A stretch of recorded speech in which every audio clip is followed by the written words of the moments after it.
Guaranteed. Cloudy and misty in many areas with outbreaks of rain. Drier and brighter weather in the west, moving eastwards, but it will remain mostly cloudy in the far north and east. Top temperatures today 7 to 10 degrees. Now you're up to date on News Talk. Off the ball. This is News Talk. Now, welcome to the football show on Off the Ball this Saturday afternoon. Remember, our football coverage brought to you with thanks to Paddy Power. And for more information on responsible gambling, visit dunlewy.net. John Duggan with you here this Saturday. And now, God help you all, every Saturday in the company of Johnny Ward and Shane Keegan. Lads, good afternoon. God help you all. Everybody. Leave God out of it. How's the new gig going? It's pretty relaxed. I'm just trying to get the mechanics of switching studios. Obviously, I've done this before, but you know, on the radio and then on the digital at the same time. But I'm a happy man because Jose's delivered a victory.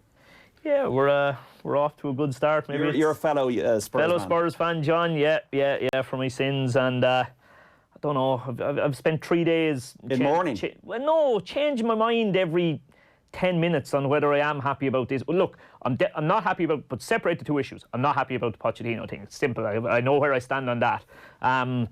Jose's appointment, like if you'd said to me 10 years ago, Jose was the greatest thing on earth as far as I was concerned. Even 5 or 6 years ago. Yeah, I suppose I'm just referring to, I say when I was starting out as a coach, I was going through my coaching badges. I was trying to get into management league of Ireland. Here was a guy who hadn't played at a high level, hadn't played professionally, not much of a playing background, and here he was, one of the most successful. I'd read every Mourinho book going. It would have been utopia for me back then, but... Has he done everything right, though, in the last few days? The press conference, he looks younger. He does. He looks rested. That's why he's gone back into coaching. Yeah. Solved that fairly quickly. Today, they were cruising. I think they deserve more than a 3-2 victory. Now, defensively, he's got to sort things. But you even see his stamp on the team already, Eric Dyer coming in. I didn't obviously see the whole thing. Would you be happy with the performance? Yeah, look, they seemed to just really, really switch off towards the end. I mean, West Ham had another goal that was chalked off, VAR now rightly so, all right. Yeah, but they got away a little bit lucky with that one. And it was just like you saw probably 70 minutes of what you're hoping Jose can do at Spurs, followed by 20 minutes of what you've seen for the last while. And like that, Jose or anybody isn't going to be able to change that overnight. You still, like you look at it, there's a lot of players there, and you look and you go, like Sergio Aurier, I can't imagine him being a Jose Mourinho player. Do you know what I mean? No. He's just too prone to an error. He really, really is. And general lapses of concentration. I mean, if you even look at their first goal, Ben Davies should narrow in further off. I can't remember which of the two centre-backs was on that side at the time, but Ben Davies should narrow in further to stop that space. And then what happens when they score? Ben Davies goes down holding his leg and looks to come off. You know, and maybe he was genuine. If he was genuinely injured, he should have went down a bit earlier so the treatment could come on and that he doesn't have to try and defend in a scenario where he's not fully fit. Or is it a little bit of a sign of mental weakness? Oh, I've made a bit of an error here, so I'm going to hold my hand up and look to go off. So there's still huge question marks defensively. Obviously there is when we concede 2 goals again. So he's going to have his work cut out to and look, the transfer window is going to be the most interesting thing, isn't it? You're the hurler of the ditch, Johnny, in this situation. What have you made of the whole week? The Pochettino departure, the sacking, the kind of the brutal nature of it. Yeah. When he's writing goodbye on a tactics board, and then Jose Mourinho within 12 hours he's in there, and it's all obviously arranged before Pochettino's departed. Kind of remind me a bit of Ranieri when like he delivered an amazing result at Leicester, and then when you've one bad season you're gone. You know, managers are sacked far too soon nowadays. The fact that Eddie Howe, I know Shane would have met in the past in his coaching courses, I think he's the longest serving manager in the league and the freshest faced manager in the league is absolutely ridiculous. We live in a world of short-termism basically, where the fans get on your back and the board thinks you've lost the players, let's make a change. I don't think Pochettino's stock has fallen. That's the only thing I would say about it. His share price is still strong. His share price is still strong. Whereas for Mourinho, and I completely get what Shane is saying there. I mean, when Inter played Barcelona with 10 men in the new camp and could basically tactically outmaneuver a team that had 90... At their peak, who had 99 points... leagues. They probably had 99.9% of the ball in the second half, and at the same time, the more went on, you're like, Mourinho just had it to a T. I just wonder now when he goes in, do the players have that faith in this kind of godlike figure that they used to have, because they didn't at Man United. Clearly, his power had waned, and I still do wonder, has the game passed him by a little bit? These are my thoughts. I think that this is all about money. Daniel Levy didn't give Pochettino the money, probably in the summer of 2018, the crucial time when Liverpool got that money and got the Alisson and the Van Dijks in. If you don't get the money, it's never going to work out long term, especially with football where you need these cycles of 4 to 5 years. Even Ferguson had 3 or 4 teams. You need to get the money in. He didn't get the money, and that's always been the Spurs way. Spurs have always run their club extremely efficiently as a business. Well, and I disagree with the way they run it, in that I do think you need a Keynesian approach and you need to speculate to accumulate, and you need, if you have a manager who's delivering more than what you'd normally expect with the inferior wage bill and the inferior transfer kitty, and he's actually punching above. If you can't then keep up with that and realise, actually, you know what, we've got into a position now with a brilliant new stadium that is actually now put in this position to challenge for the elite. The one thing I think that might change is Daniel Levy's ego has always been the biggest thing here for Tottenham for such a long time. His ego has always wanted Mourinho. If his ego is relaxed and calm now, or the psychology of egos, then he may give him the money. But what I do think the Mourinho thing will do is it will keep Harry Kane at the club for another 18 months. There are 2 big egos there, though, so it'll be one kind of massaging the other for the betterment of himself, basically. So, in a strange way, it wasn't that Spurs didn't sign players in the fact that they have a very good squad. It was the fact that I think the players who were there got disenfranchised, that they weren't signing players, and they became unhappy. And I mean, if you saw Eriksen this season, if you're talking about Mourinho 10 years ago, Eriksen this season, I saw him in Lansdowne the other night, I thought he was a shadow of himself. And that's clearly translated from the unhappiness that he's felt at Spurs. He's dealing with, chants from fans about his private life that's, I would say, actually are affecting him, and he's not a happy camper at all. And I think what was unfortunate for Pochettino was that not so much that, obviously he didn't sign players at the start of last season, but they had a very good season. If you take maybe the top 2 away in the Premier League this season, there's a bit of a mishmash after that, and Spurs should be more than good enough to finish 3rd or 4th. But the way things went for them in the off-season, it was clear that players weren't happy. And I don't think Pochettino could do anything about that. I think he was in a hopeless situation this season in many ways. What do you think will happen in January, John? Do you think Mourinho will be, given the money, but nearly the bigger problem seems to be is, right, are we going to make money available? But even when he makes money available, the signings seem to be Daniel Levy signings. Pochettino was going out of his way at the start of this year to say, people call me the manager, I'm not the manager, I'm the coach. If I was the manager, that wasn't the right approach, because I think that got under Daniel Levy's skin. Oh, it definitely did, 100%. But the point he's trying to make is, I don't call the shots. No, he doesn't. So who's going to call the shots in January? I don't think Mourinho will call the shots in January, and that he's coming out in the last few days and saying that he's happy with the squad is a sign of that, and even talking up young players, which has not been his thing in recent times. I think, though, next summer he will get money, and that will be it'll be next season. And to be fair, I like the way he talked about Tottenham have a chance to win the league. I've never heard that from a Spurs manager. That's good. But do you rate Mourinho as a manager right now? Yeah. Yeah, because I don't believe success in life works in straight lines, always going upwards. Jose Mourinho has won 4 leagues. I know the game has possibly moved on, but that's why I think there's a reflective. I actually buy in the reflective, the humble Mourinho. The fact that he's actually listened to people about Manchester United. I think he's always been an underdog manager. Porto, Inter. Us against the rest. And I think Real Madrid and Manchester United, maybe the pressure at the clubs at the time, he wasn't the right fit, because he was going in there, expected to just deliver the trophies that you've delivered elsewhere. And then when it didn't happen, then the pressure, what you're Jose Mourinho, have you lost it? People are all almost as well questioning at the moment if Pep Guardiola has lost it. Mourinho, when he went back to Chelsea, 2015, they won the league in the second season. I'm prepared to give him a chance. I think the Lille thing is interesting. He's rated Lille. He's got that young assistant in. It's not where we Farry in again. We got David Meyler on the line now. David, good afternoon. Gentlemen, how are we? Good, David. We're talking about Jose Mourinho and Tottenham here. Of course, it's the story of the week. We'll get to Ireland in a little bit of time. But are you a believer, David, that we're now going to see the charming Jose that we all kind of fell in love with 15 years ago at Chelsea, that's won 4 leagues, that's won 2 Champions Leagues? Or are we going to see the guy's lost his way at Tottenham? It's been interesting to listen to him speak over the past few days. He seems to have learned from his experience at Man United, but I still don't think we're going to see that Mourinho that arrived in Chelsea back 15 years ago. I don't think we'll see that one. I think at the moment he probably is fresh, hungry, and determined to do well with Spurs. But if, like we all know the way Daniel Levy likes to run Tottenham. So if it doesn't go his way, can you see him throwing his toys out of the pram? Probably, yeah. That's just the way he is.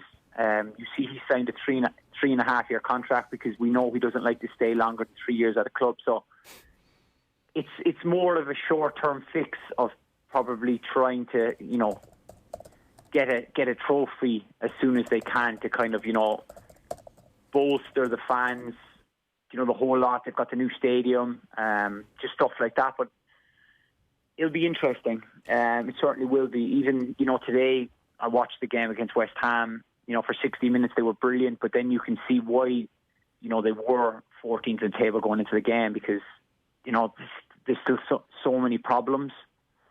David, just one sec. We got a goal at the Emirates. Arsenal 0, Southampton 1. A really intelligent, sharply, quickly taken free kick by Nathan Redmond. Quick off the mark. Danny Ings was away and into the box. His shot went in off the post. It's no more than Southampton deserved. They made a very bright start. Almost took the lead in the first minutes. But Danny Ings has given them the lead now. It's Arsenal 0, Southampton 1. This is Andrew Cheal there. And this is a perfect game for Obafemi in that Arsenal are basically all over the shop in many ways at the moment. He's coming in, he's started. It's been a tremendous week for Irish football in many ways in terms of what the 21s did, and I could easily see him making like some sort of impression today that will kind of remind, I suppose, Stephen Kenny that he certainly hasn't gone away. And Mick McCarthy, hopefully, as well. He hasn't really featured this season. David, the Pochettino sacking, I know football is brutal and he's a £12.5 million payoff and it's a lovely cushion for him, but I found it very, very tough I'm a Tottenham fan, just to give you the disclaimer to watch that. Do you feel sorry for him? Has his share price in any way diminished? Do you think it was time for him to go? Do you think he should have got more money? Where do you kind of stand on the Poch situation? Do you know what? I know lads that played under him at Tottenham, and I know lads who played under him at Southampton, and every single one of them raved about him. And I do always find it ironic how players come out after a manager's been sacked, and Harry Kane, Dele Alli, and all them. There was loads of messages, but inevitably you're the ones who've got him sacked. Like from performances, I do feel he should have stayed. I don't think I know performances and results haven't been great for them. They're compared to last season, they're pretty much struggling this year, which is crazy. I think 6 months ago they were in a Champions League final, and they were kind of looking upwards like this is our first taste of silverware, like big silverware. And then obviously they lose out to Liverpool when they pretty much dominated the game against Liverpool. But it's changed. They've just Daniel Levy's decided that's it, and they've gone for Mourinho, which is like two totally different characters and managers. So, like I said before, Mourinho, it's going to be really interesting to see how Spurs progress over the rest of the season, and even so the next 18 to 24 months. The other factor in that, David, as well, that I'm conscious of as well, like John, I'm a Spurs supporter, is everything for Spurs at the moment. Obviously, they need to get themselves back into the top four as quickly as possible. I don't think that'll happen this year. But even if you look forward to next year, the bit that I'm fearful of is, are we after digging our own grave in that, have we now got a Man United managed by Pochettino for the next 4 or 5 years? And how strong do they become? Or Arsenal, the way it's going at the Emirates. How strong do one of those become if he's the manager there? Yeah, that's the thing. But I don't think Pochettino will go. I don't think he'd take over Arsenal. I'd hope not. I'd agree. Yeah, I think. People are raving about him that he should go to Barcelona. But I believe he came out and said that he would never manage Barcelona. I think he kind of is a man of loyalty, and I don't think he would go to Arsenal. There's been thousands and thousands of people that come out saying he should take over Arsenal. The Arsenal board should just go get rid of Unai Emery, whatever. But there's links with him with Bayern Munich. You never know. He's committed. He's done 5.5 years to Spurs. He might just think, I want to take 6-7 months off. I want to clear my head, take some time with the family. Do you know what I mean? And just recharge the batteries. I really couldn't see him taking over Arsenal. David, the winners and losers for Spurs, from a playing perspective, Dyer's in there today again. I think Mourinho has always been fond of him. Alderweireld played. would you worry for the likes of Ndombele, Lo Celso, who signed during the summer? Who do you think is going to prosper? Like, I think Son will do well, Mora will do well, but who do you think, who are kind of Mourinho players at Spurs and who are not? Well, the big thing is he's spoken a lot about Dele Alli. That whole joke about, are you Dele Alli or are you Dele Alli's brother? For certainly the first half today, Dele Alli was probably, Spurs' best player. He was the link to everything. I know Son had the goal and the assist or whatever, but everything good came through Dele Alli. I think he's one that could really prosper under Mourinho.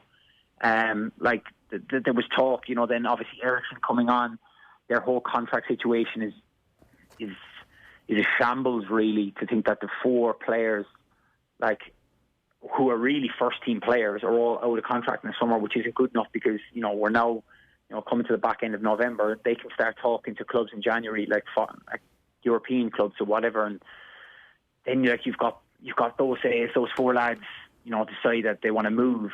It doesn't create a good environment because you're kind of thinking, they don't want to be here. Do we want them in or around the first team when, they've clearly said they want to go? So, it could be interesting to see if Mourinho can convince them to stay, and then if the club will back him. There's always been this thing, I don't know how well you know, but that Spurs have never paid the equivalent of the other, big teams. There's always been a problem that players have found, and that's usually what drives it because they feel they're not getting the money that they should be. That all kind of broke when Jamie Vardy signed his new big contract at Leicester. And then Harry Kane was matched. Then, he said, I want to leave unless it's matched or whatever. So they gave him. So that kind of broke the enigma of that. But when you're talking about players prospering under Mourinho, your Lo Celsos, your Ndombeles, they paid a lot of money for Ndombele. I believe Celso is a loan with a view to a permanent. Will he feature? Probably not. So it's something I'm looking forward to. I can't wait to see how it unfolds. There'll be some soap opera, I tell you that, the next few months. I think that, in fairness, I think he made a very good decision today with Eriksen, where he's like, listen, you're either committed or you're not. You're starting on the bench, and he kind of put the ball in his court. It's it was an early statement of intent that I want players here who are completely committed, and Eriksen hasn't been committed to Spurs. It's quite obvious this season. I think Mourinho will gain respect for that, and it'll make Eriksen certainly think about his next move in terms of what he's going to do, and I definitely think that was a good start in terms of laying down the law. What do you think? It's what you call it, with Eriksen, right? We all remember the night in the Aviva. Eriksen that night was unplayable. And comparing David to Monday night. Exactly, and he's a shadow of himself. Now, I don't know what's going on. Doesn't want to be there. Doesn't want to be there. Wanted the dream move, and the clubs that he wanted the dream move to didn't want him. And that's the issue. But it also comes down to the point then, right? You need to recreate that form. You need to be performing at the level that you were, so then, your Juventuses, your Real Madrid, your Barcelonas, whoever it might be, Bayern Munich, are looking at you thinking, do you know what, he can make a massive improvement to our team. But at the moment, there's no doubt that they're all looking, kind of going, he's not, at that level. Is he going to come in and change us or help us? And if you get the Eriksen that you've got over the last, the start of this season, he's not going to improve any one of those clubs. So, don't get me wrong, he won't be short of clubs wanting him, but the ones he's, when he said he wanted a new challenge or whatever, the ones he was looking at are, obviously the agents saying, these are interested. They won't be there. David, we David Coleman in my ear here. I'm hearing there's a goal at the Emirates. Arsenal, Southampton, Andrew Cheal. Arsenal won, Southampton won. The lead lasted for Southampton just 10 minutes. It was a lovely move down the left-hand side. Tierney got clear, crossed to the far post. Aubameyang controlled it well, hit it low and hard into the middle. Lacazette turned and smashed it into the back of the net. That equalises Danny Ings' earlier goal for the Southampton. It's Arsenal 1, Southampton 1. Now we also have a goal at the Vitality. Bournemouth against Wolves. Who's got that? Bournemouth 0, Wolves 1, and it's an absolute peach of a free kick from João Moutinho. The angle seemed completely impossible, really. It was left-hand side of the 18-yard box. It looked like he was going to cross it in, went for goal. It absolutely bamboozled Ramsdale into the Bournemouth goal. It's Bournemouth 0, Wolves 1. Alan Lewis, you're giving us some good news if you're a Wolves fan.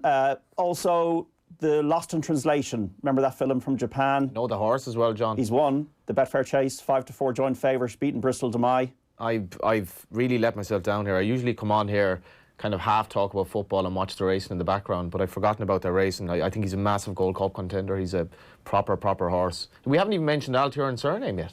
That was just unbelievable. We had to mention Spurs, I suppose, at the top, but Surname and Altior, just one of the best races I've seen in a long time. They went toe-to-toe. I don't know whether the ground worked against Altior. I can't remember the last time I think he was beaten maybe in a bumper at Punchestown. I can't remember the last time he was beaten in a race. Yeah, he was beaten once in a bumper. He's been unbeaten since. He never, to me, I think Tony McCoy was like, that's the end of him going over that trip again. It wasn't a trip at all today. He was like, he would have been beaten over 2 miles by a good horse today. He never travelled. Shane Keegan came over to watch the Spurs game, and I think Spurs had just conceded their first goal, so there was a little jittery moment. But I said, well, listen, we're turning over the TV here to watch Altior and Surname. But I was on here yesterday saying, like, watch this is going to be an amazing spectacle. To be honest, it wasn't, John. Altior was beaten 3 out, 2 out, and that wasn't the proper Altior. And Surname probably ran somewhere near his best. But it wasn't it was a bit of an anticlimax. Will they be in the King George against each other, do you think? I could see Altior staying at that trip because, as I said, you mentioned the ground. To me, it was a ground-related thing today. He never looked comfortable on the ground. He's by High Chaparral. He's probably at his best on nice ground. And the King George, to me, that race today probably put question marks about him over 2 miles, not to mind 3 miles. So to me, the trip is still open for debate. OK, we have to take a break here. 53106 is your text number. Live and Off the Ball Saturday, John Duggan here, and we're also streaming live on YouTube, on Facebook, on Twitter. Get in touch with your comments on the Off the Ball social channels. Delighted to have the former Republic of Ireland international David Meyler with us for the next hour or so. We're going to talk about the national team after the break. So just some of your texts here. Hi lads, you're wrong about signing players. Look what Rodgers and Lampard are doing. Jose spent over 80 million on Fred. I don't know if it was that much. Enough said. That's from Sean. A pleasure to hear John Duggan on Off the Ball. I didn't write this myself. An encyclopedia of sport. Wish you presented more. Connor and Drumcondra. We're not going to read these out next week. And Mourinho's a disaster. Only question of time before it falls apart. The squad completely at odds with his style. He usually looks to spend loads of money. Not optimistic, says Brian in Dublin. Back in a moment. Off the Ball on News Talk. This week on Taking Stock, what's the real economic story in the United States and how will it affect the Democrats' choice to take on Trump next year? We'll be assessing the OECD's gloomier forecast for the global economy and its plans for international tax reform. And sustainability as a core element of corporate strategy, a real change of approach or empty rhetoric. Taking Stock with Vincent Wall. Brought to you by PwC. Download and subscribe to the podcast now or tune in Sunday morning at 10. On News Talk. Have a great afternoon with Harvey Norman. With the best Black Friday sale deals right now on sofas, dining furniture, beds and mattresses. Deals competitors just can't beat. Everybody reacts differently to the shocking affordability of the Dacia Duster. The opportunist. I've heard enough. Where do I sign? The skeptics. 0 deposit. Too good to be true. And our competitors. Shocked into silence. The Dacia Duster from just €75 per week and absolutely 0 deposit. Whatever your reaction is to Ireland's most affordable car brand, there's one waiting for you. Visit your local Dacia dealer today. Finance is made under a hire purchase agreement. Terms and conditions apply, subject to lending criteria. See dacia.ie. For over 20 years, CarZone has been the trusted name in Ireland's motoring marketplace, bringing 1 million car buyers and sellers together every month. And now, buying or selling a car has never been easier on CarZone with expert tools and advice. Download the CarZone app or check out carzone.ie. CarZone, Ireland's trusted motoring marketplace. At Eason, it's Black Friday with blockbuster books at incredible prices, like Margaret Atwood's The Testaments, just $12.99. Donald Skehan's Superfood in Minutes, $14.99. The Pippa Guide, $12.99. Jamie Heaslip's All In, $12.99. And Andrea Corr's Barefoot Pilgrimage, $9.99. Black Friday blockbuster prices, all available in-store and online. Eason, be inspired. Christmas is a time for hope, for giving and gifts. At Peter McVerry Trust, the greatest gift we can give is a home. A home to find happiness, to feel safe and secure, a home to love and value. This Christmas we're asking you, your friends and family, business or work colleagues, to help raise vital funds for Peter McVerry Trust, to help those most in need. Give the gift of home this Christmas. Donate now at pmvtrust.ie. Thank you. This is Dr. Laura Heavey for Médecins Sans Frontières, Doctors Without Borders, making an urgent appeal. This Christmas, our emergency teams will volunteer their time and skills to provide life-saving medical care at the front line of crises in Yemen, South Sudan and the Ebola outbreak in DRC. But they need your help. Please donate to Médecins Sans Frontières. Free phone 1800 905 509. That's 1800 905 509, or visit msf.ie. What about your man playing up front? He's on fire at the minute. Game will be over by half time. Thanks, Mr. Taxi Man. But opinions nicked from sports radio won't help us hit the jackpot. The Hunch just picks the first 4 scorers in 4 selected games with Betway's 4 to score.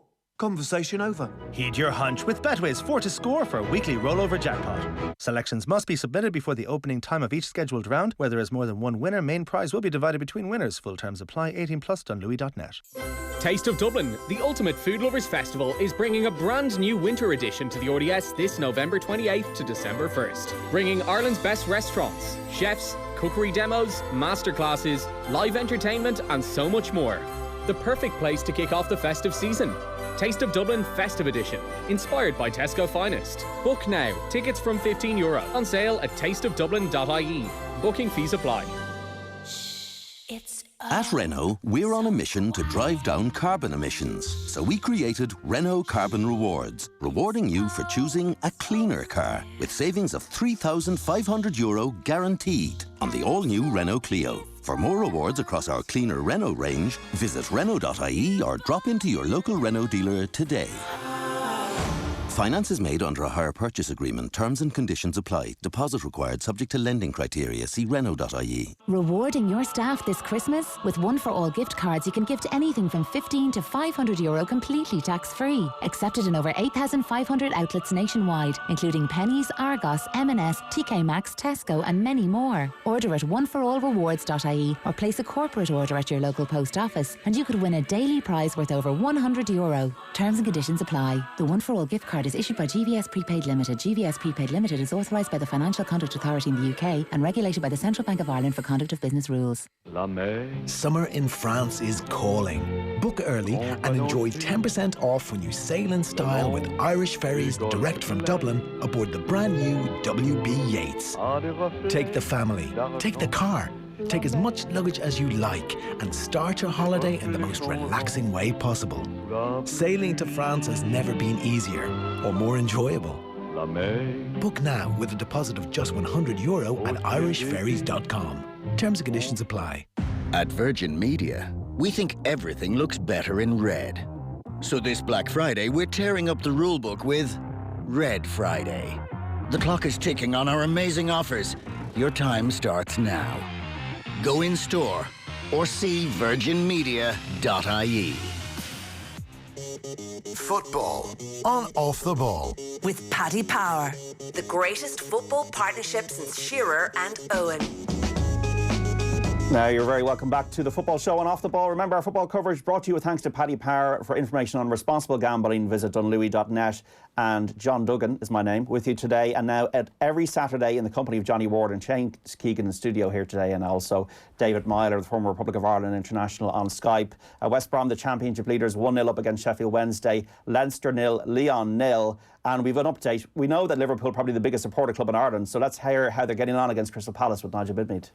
Crystal Palace 0, Liverpool 0, a much more even game in the last 10 minutes or so, with Palace having the best chances on 17. Kouate with a driven cross, picked out Ayew, but he put it wide with a hint of offside. Then Zaha had a shot when he completely miscued. It was a tight angle and a difficult opportunity. Then on the 25, a free kick from Milivojevic. Cahill won the header. It hit the top of the crossbar, but the flag had already gone up. Crystal Palace 0, Liverpool 0. Another goal at the Vitality, Bournemouth against Wolves. Alan Lewis. It's Bournemouth 0, Wolves 2, and a really, really well-worked goal from a set-piece. It was passed to Adama Traore down the right-hand side. He flashed it across the face of goal, and there was Raul Jimenez to slot home his 14th goal of the season. This coming after João Moutinho's free kick from a tight angle put Wolves in front earlier on in this game, and the visitors at the moment in complete control. Bournemouth 0, Wolves 2. Reminder, it's Arsenal 1, Southampton 1 at the Emirates Stadium. David Meyler, what were your emotions on after Monday night, or how did you feel watching it, and what's your kind of take on the Republic of Ireland at the moment? I was obviously gutted the lads didn't qualify, first, straight out, I felt Denmark were there, for the taking. But albeit all signs positive in the performance, I suppose the disappointing thing is I wish they'd seen the lads perform like that over the other group games. Why didn't they, David? Well, that's the million-dollar question, isn't it? I don't know. Is it a case of it's the last game? Do you know what I mean?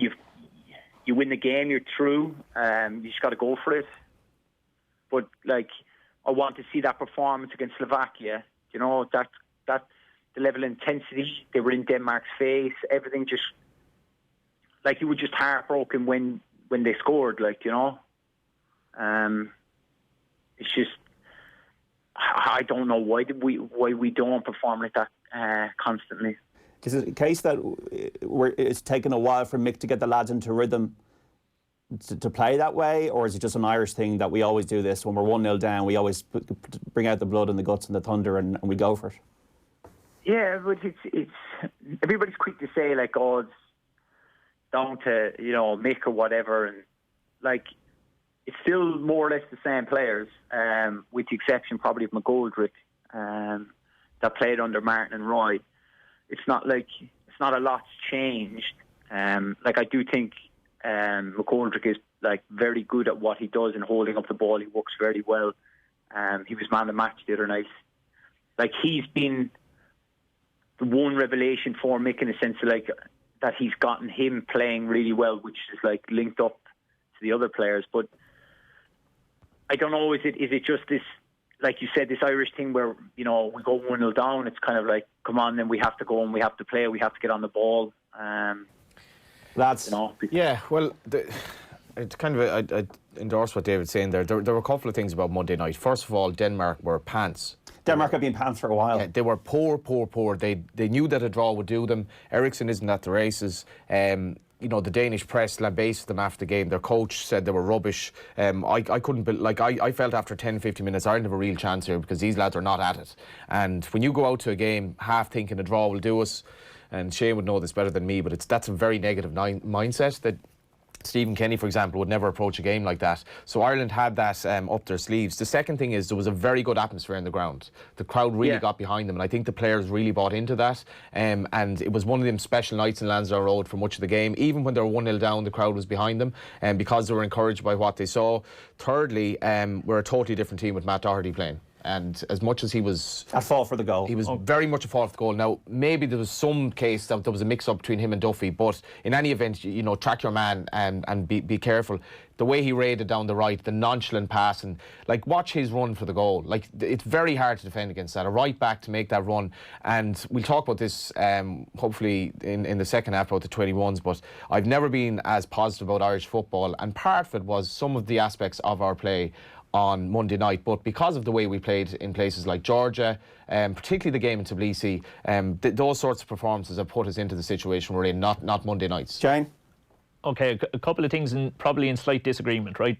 First thing I'd say is, do you think Matt Doherty will start the qualifier, Johnny? I actually think he will now. Yeah. I think Mick McCarthy. I think Mick McCarthy looks at that game and he says, I will swap all the positive attack and play that Matt Doherty gave me for Seamus Coleman on the virtue of I don't believe Seamus Coleman would have allowed that player in for that goal. Yeah. And that will literally wipe away all the good stuff that Matt Doherty did, including his goal. And I would say Mick will go with Seamus Coleman because he'd say we wouldn't have conceded that goal if Seamus was on the pitch. David Meyler, what do you think of that? I'd agree. Seamus will play.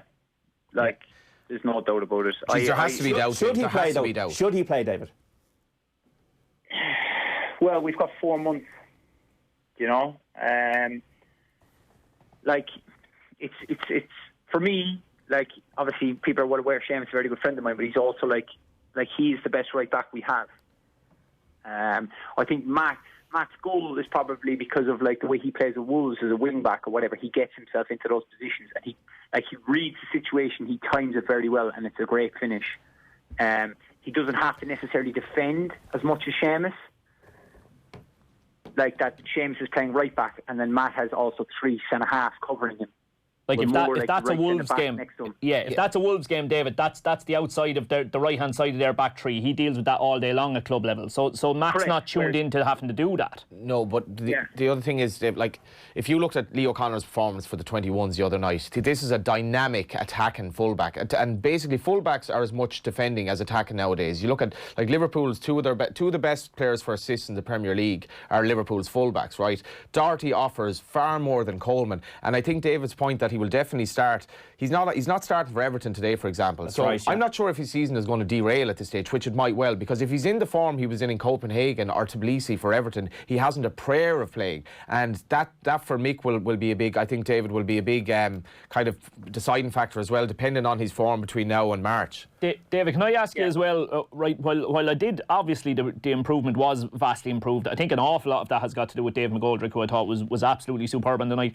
My concern is, like, I still didn't think we were very good in centre midfield. I really, really didn't. I thought Glenn Whelan did what Glenn Whelan does and did it reasonably well. I thought Conor Horan, particularly after half-time, I thought his performance collapsed, and I thought Jeff Hendrick was a non-entity. I mean, you as a centre midfielder, if we had said 2-3 years ago that towards the tail end of this campaign, Glenn Whelan would consistently be our best midfield option over Hendrick, Horan, Robbie Brady. I mean, those boys, it has to be time for those fellas to start stepping up to the plate more, surely. It's just, firstly, it's a credit to Glenn, at his age, to be, turning out the performances he's turning out. And, like, he never did retire. I think Martin obviously felt at the time that he was going to go with the younger. Glenn always said, I'm available if you need me. And then, like, obviously Mick, seeing he was playing regularly for Villa, was putting in good performances. He brought him back in. I think the frustrating thing is we expect so much, from the other players and the performances they're putting in at their clubs, that why can't you put that out in an international shirt? I don't know, is it down to self-belief? Does doubt creep in? Even the case of, like, does doubt creep in from, like, one player to the next? If that makes sense, like that. Boys are, like, doubting other fellas at times. You're like, there's nerves, there's pressure. Like, yes, I get it. You're a professional, you should be able to deal with it, but it does affect players. Like, Jeff, in the time I spent with Ireland, Jeff was nearly always the best player in training. It frustrates me more than it frustrates the two of you, or the three of you, because, like, the performances Jeff puts in, in training, what have you. Even the times I watch Burnley, he's one of their better players. Like, I just can't. That's, like, the thing. Like, it's more frustration, and it's not for a lack of trying or a lack of effort. It just feels like sometimes it's just not going. But he wasn't in the right position the other night, though, was he? It's a lack of. But he wasn't in the right position, was he? Jeff, I wouldn't say Jeff is a 10, but then, like, we're still missing that Wes Hooligan type. Like, that type of player. Now, I know a lot of people have alluded to Jack Byrne, but Jack Byrne's not Wes Hooligan. He might have some similar traits that can do some stuff that, Wes did, but, like, David's point is, it's all good and well doing it, in the League of Ireland. Yeah. David's point is very valid, though. Like, if you have a manager who espouses the positives of players and is all about, like, positive attitude, like telling them that they're great. The new Jose Mourinho. Maybe the new Jose Mourinho. I think, and I'm not really knocking Mick, but I don't think Mick is bringing out the best in the players. Is that because he's a project manager? Well, he's a project manager, but he's not going to. I mean, the Leopard's not going to change his spots in his 60s. He's not going to change his managerial style. So when Kenny does come in, Kenny has the 21s believing that they can basically, like, I spoke to Conor Ronan in the week. He's like, we went out to that Italy game thinking we were favourites. We were playing against Italy. We were third seeds in the group. We went out absolutely no fear.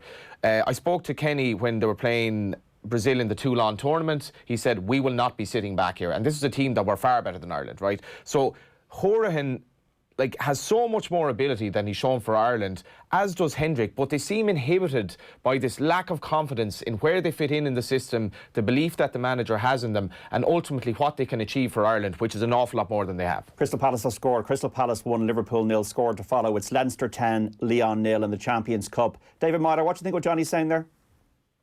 I just seen James Tompkins goal there. I'm a Liverpool fan, so I'm a bit annoyed.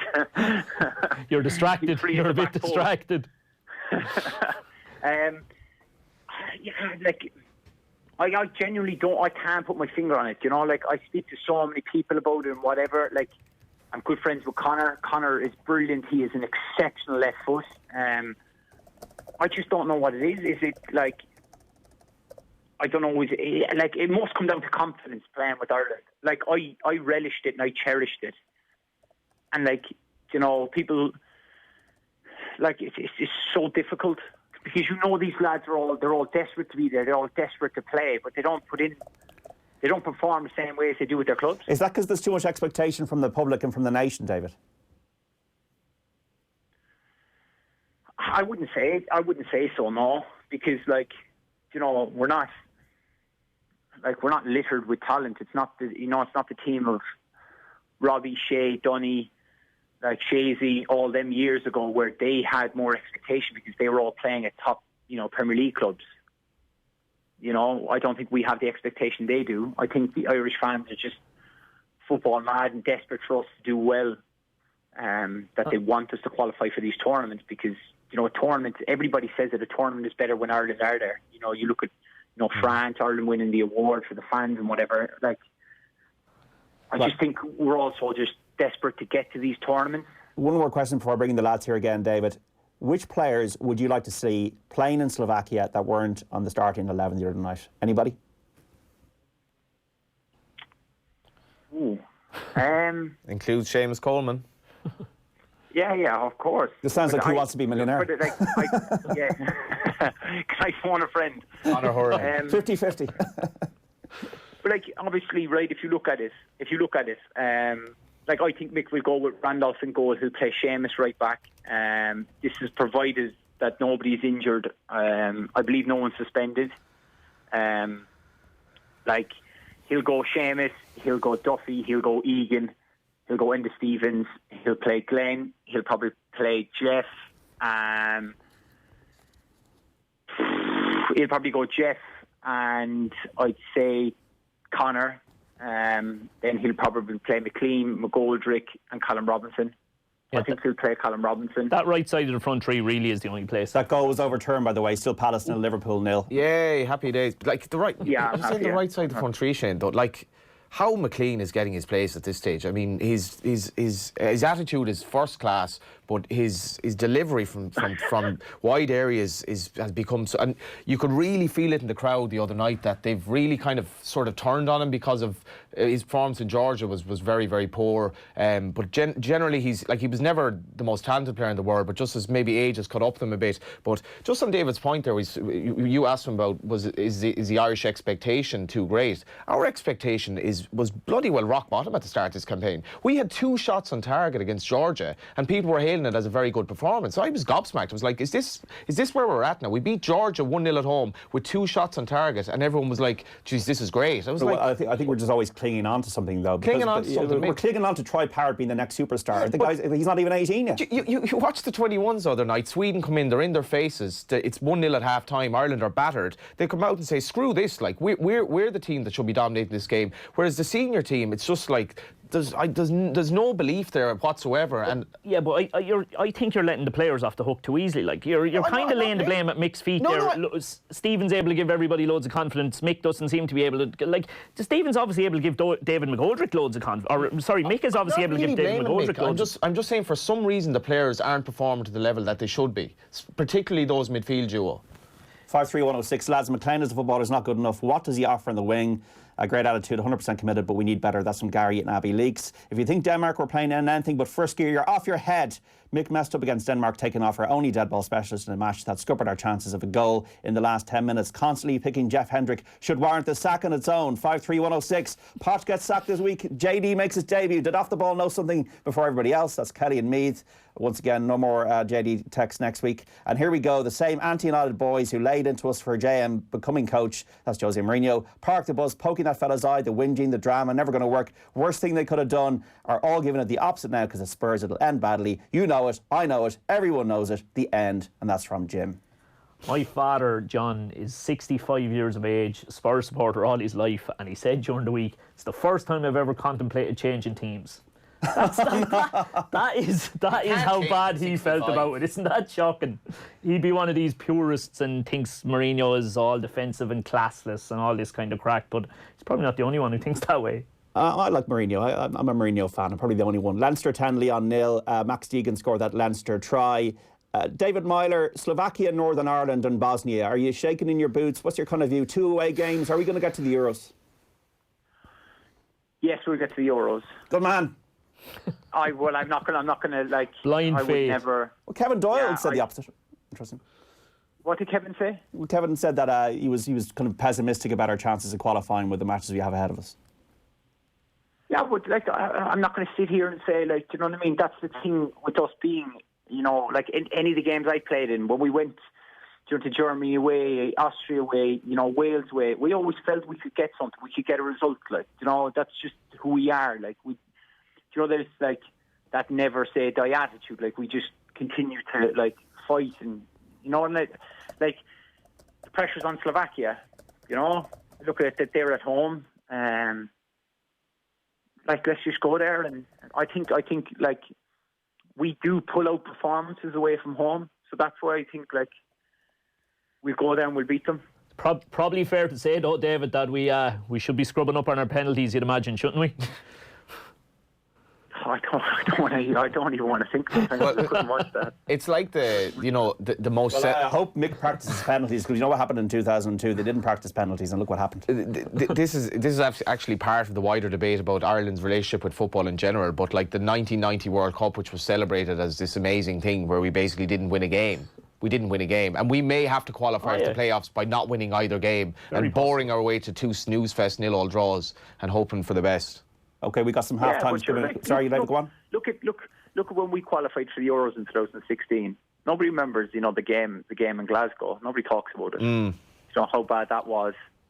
You know how like we'd gone from a commanding position in the group to like thinking like, oh my God, like we're out. Like, and then we go and you know obviously we beat Germany and draw with Germany. You know, like it can be done. You know, like. If we go and we get results against Slovakia, and then obviously I don't even want to mention the second game because we need to beat Slovakia first. Like, but like if we go on from there, then like nobody will remember the Slovakia game. Nobody will remember the Denmark game. Do you know what I mean? They'll just talk about like the upcoming games. It's always the case. Like it's forgotten about. There's like along every routine, there's a poor performance along the way. Okay, we need to take some half times. Thanks for that, David. Crystal Palace against Liverpool. Nigel Bidmead, half-time report. Crystal Palace 0, Liverpool 0. The big talking point, a potential Crystal Palace goal on 43. James Tompkins headed home a Luka Milivojevic free kick. It was flicked on at the near post. It went to VAR, and VAR revealed that Jordan Ayew had pushed Dejan Lovren, and the goal was chalked off. Really good performance from Crystal Palace. They were under the cosh early on, but they fought back. It remains goalless at Selhurst Park. Now it's half-time between Brighton and Leicester. This is at the Amex with Richard Newman. Half-time, Brighton and Hove Albion 0, Leicester City 0. Brendan Rodgers, second-place visitors, will be disappointed. They're not ahead, so they've looked really impressive. Bags of energy. Their best chances, and a Jose Perez headed effort against the post in just the second minute. Jamie Vardy's header also forced a fine save from Matt Ryan, and Vardy also raced clear just before the whistle for the break, but his chipped effort wasn't well timed. It went wide. Brighton worked their way into the half, and by his standards, Shane Duffy probably should have done better with a header from a corner 5 yards out. Jumped too early and headed wide. At the break, it's Brighton 0, Leicester 0.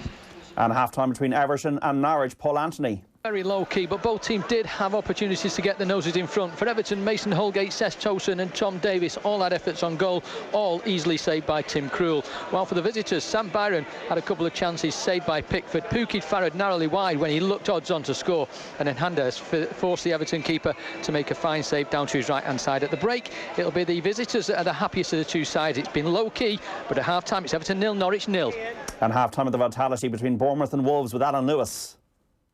Bournemouth 0, Wolves 2 at the break. A fantastic 45 minutes for the visitors, who've been by far the better side. João Moutinho's free kick put the Wolves in front. A wonderful strike from a tight angle into the top corner. Bournemouth caught napping for the second. A powerful free kick, a quick free kick, found Traoré down the right-hand side. He slid the ball down to Jimenez, who fired in from close range. A bad half got even worse for Bournemouth when Simon Francis was sent off for a second book of ball offence. It's hard to see how Bournemouth come back from this. Bournemouth 0, Wolves 2. And we're still waiting on the half-time from Watford and Burnley. It's goalless there. Just to give you some scores from the Championship, matches reaching half-time. This is in the Championship. So West Bromwich Albion, the leaders, leading Sheffield Wednesday by 1-0.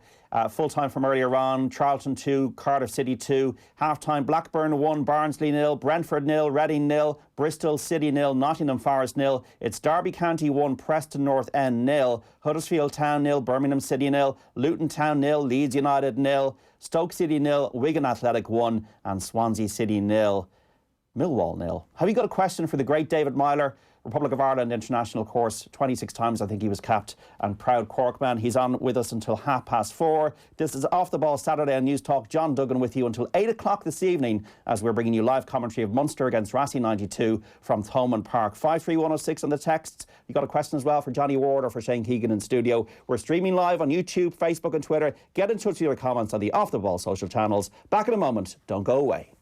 Join that conversation. Text us on 53106. Texts cost 30 cents. Your life doesn't just magically happen. You build it. Taking time and care to construct something that works for you. Gathering the things that make your life better. Full. Things that fit. Things you need. Things you love. Whatever car you choose needs to fit your life seamlessly. And however you choose to live, there's a 201 Mini made for you and your world. Explore the 201 range at mini.ie or your local retailer. Drive Mini, live major.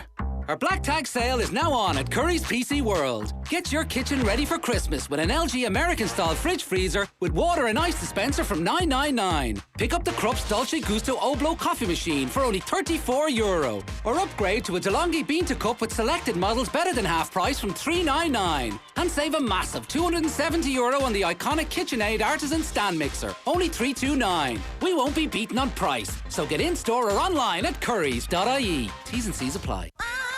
Legendary global music icon, Diana Ross.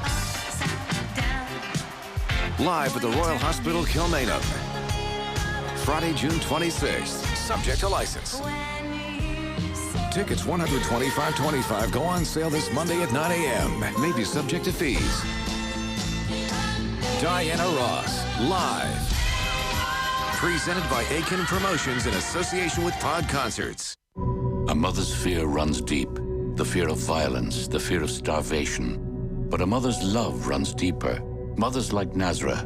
Nazra crossed a war-torn, barren country to save her children's lives. This Christmas, families fleeing conflict urgently need help. Your donations provide desperately needed food, shelter, and health care. So please give whatever you can. Call 1850-408-408 or visit trocra.org. Trocra, until love conquers fear. Today, it's Man City v Chelsea in an unmissable fixture. And with Now TV, you can watch all the action live for a one-off payment of just €10. Hold on, they're checking with VAR. That's confirmed, it's €10.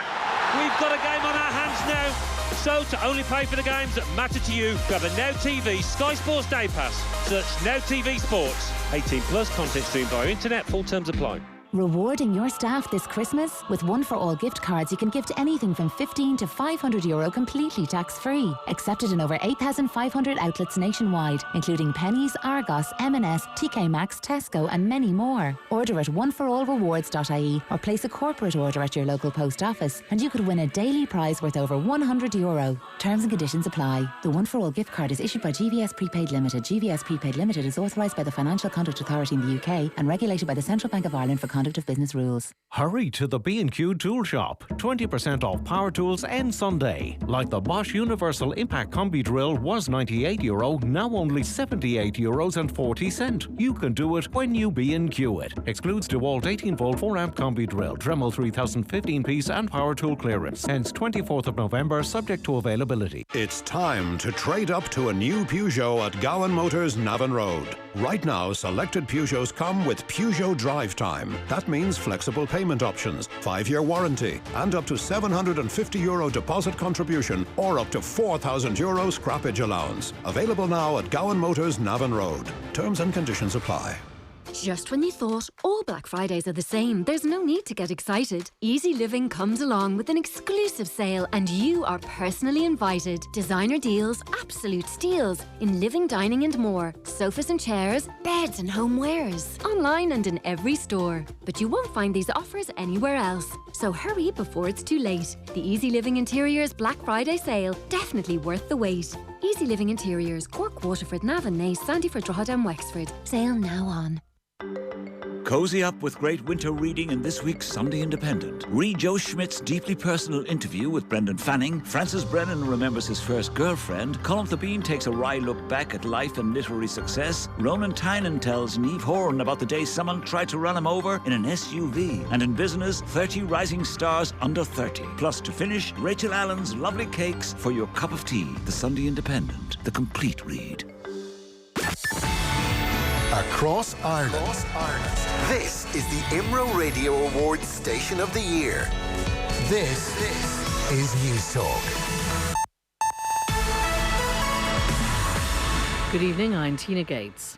Thousands of people braved the rain in County Roscommon today to protest at plans to shut down a local respite centre with a loss of 48 jobs. The Save Cushla support group organised the rally to call on the Irish Wheelchair Association to reverse the decision. Eileen Finan was among those who turned out to support the rally in the rain. As far as I could make out, there were thousands of people there. There were family members of people with disabilities. There were people themselves who had disabilities, business people who work in the centre. I think everybody of all ages were there in a turnout of solidarity. Everybody united against this really backward step. A post-mortem examination is due to take place this evening on the body of a prisoner who died at Clover Hill last night. Gardaí and emergency services were called to the scene following an incident involving 2 inmates at around midnight. A man in his 30s was pronounced dead at the scene. 4 houses in an estate in County Meath have been damaged, 2 of them extensively, after a fire ripped through them in the early hours of this morning. Gardaí and emergency services were called to the scene of the blaze at Meadowbank Hill in Ratoath around 4 a.m. They believe the fire started in a van parked in one of the driveways before it spread to the 4 houses. No one was injured. And a generous young Dublin man with Down syndrome is donating some of the profits of his brand new business to the organisation that helped him grow up. 33-year-old Thomas Barry set up Tom P2 Socks in May this year after failing to get a job after years of trying. His father Finbar and nephew Shane helped him to set up the online business, selling novelty socks that's seen a surge in orders coming up to Christmas. His dad says the socks are appealing now to an international market. St John of God's had been caring for Thomas and caring for Thomas's needs since he was 3 years of age, and we thought we'd give some little thing back to them. That's it for now. All news updates are on our website. That's newstalk.com. News Talk weather. Thanks to the AA, you can find our lowest car insurance price online, guaranteed. Cloudy and misty in many areas with outbreaks of rain. Drier and brighter weather in the west, moving eastwards, but it will remain mostly cloudy in the far north and east. Top temperatures today 7 to 10 degrees. Now you're up to date on News Talk. Off the ball. This is News Talk. Now you're very welcome back to the football show here on Off the Ball this Saturday. Remember, our football coverage brought to you with Paddy Power. For information on responsible gambling, visit dunlewy.net. John Duggan with you today, and now every Saturday in the company of Johnny Ward and Shane Keegan in studio. We also have the former Republic of Ireland international David Meyler on Skype this afternoon. A couple of texts in on 53106. You can also get in touch with us on the Off the Ball social channels on YouTube, on Facebook and on Twitter. The only way Ireland will play positively if we give Slovakia a 1-goal lead before the game. That's from Gary and Rush.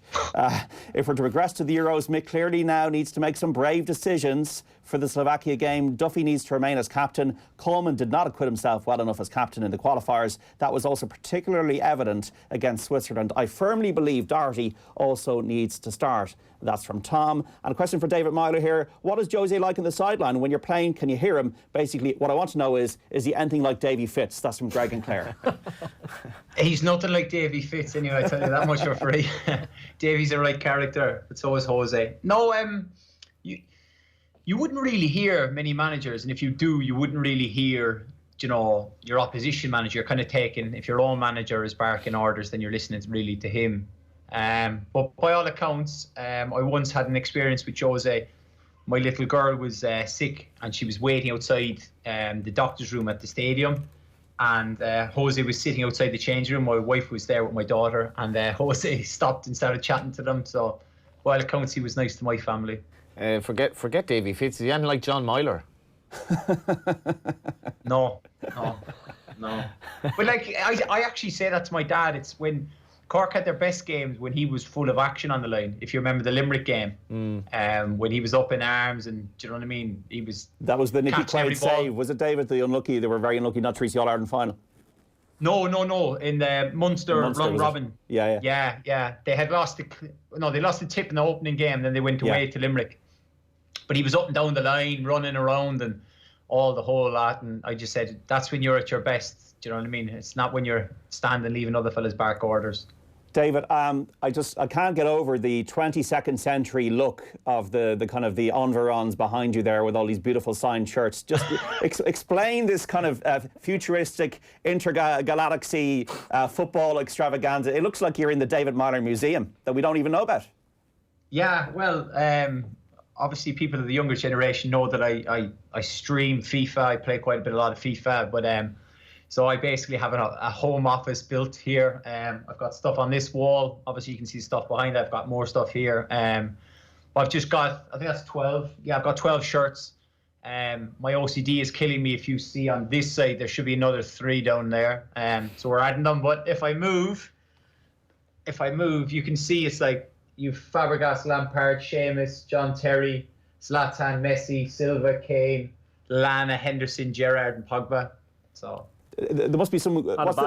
What's the best story about any shirt you have? What's the best story?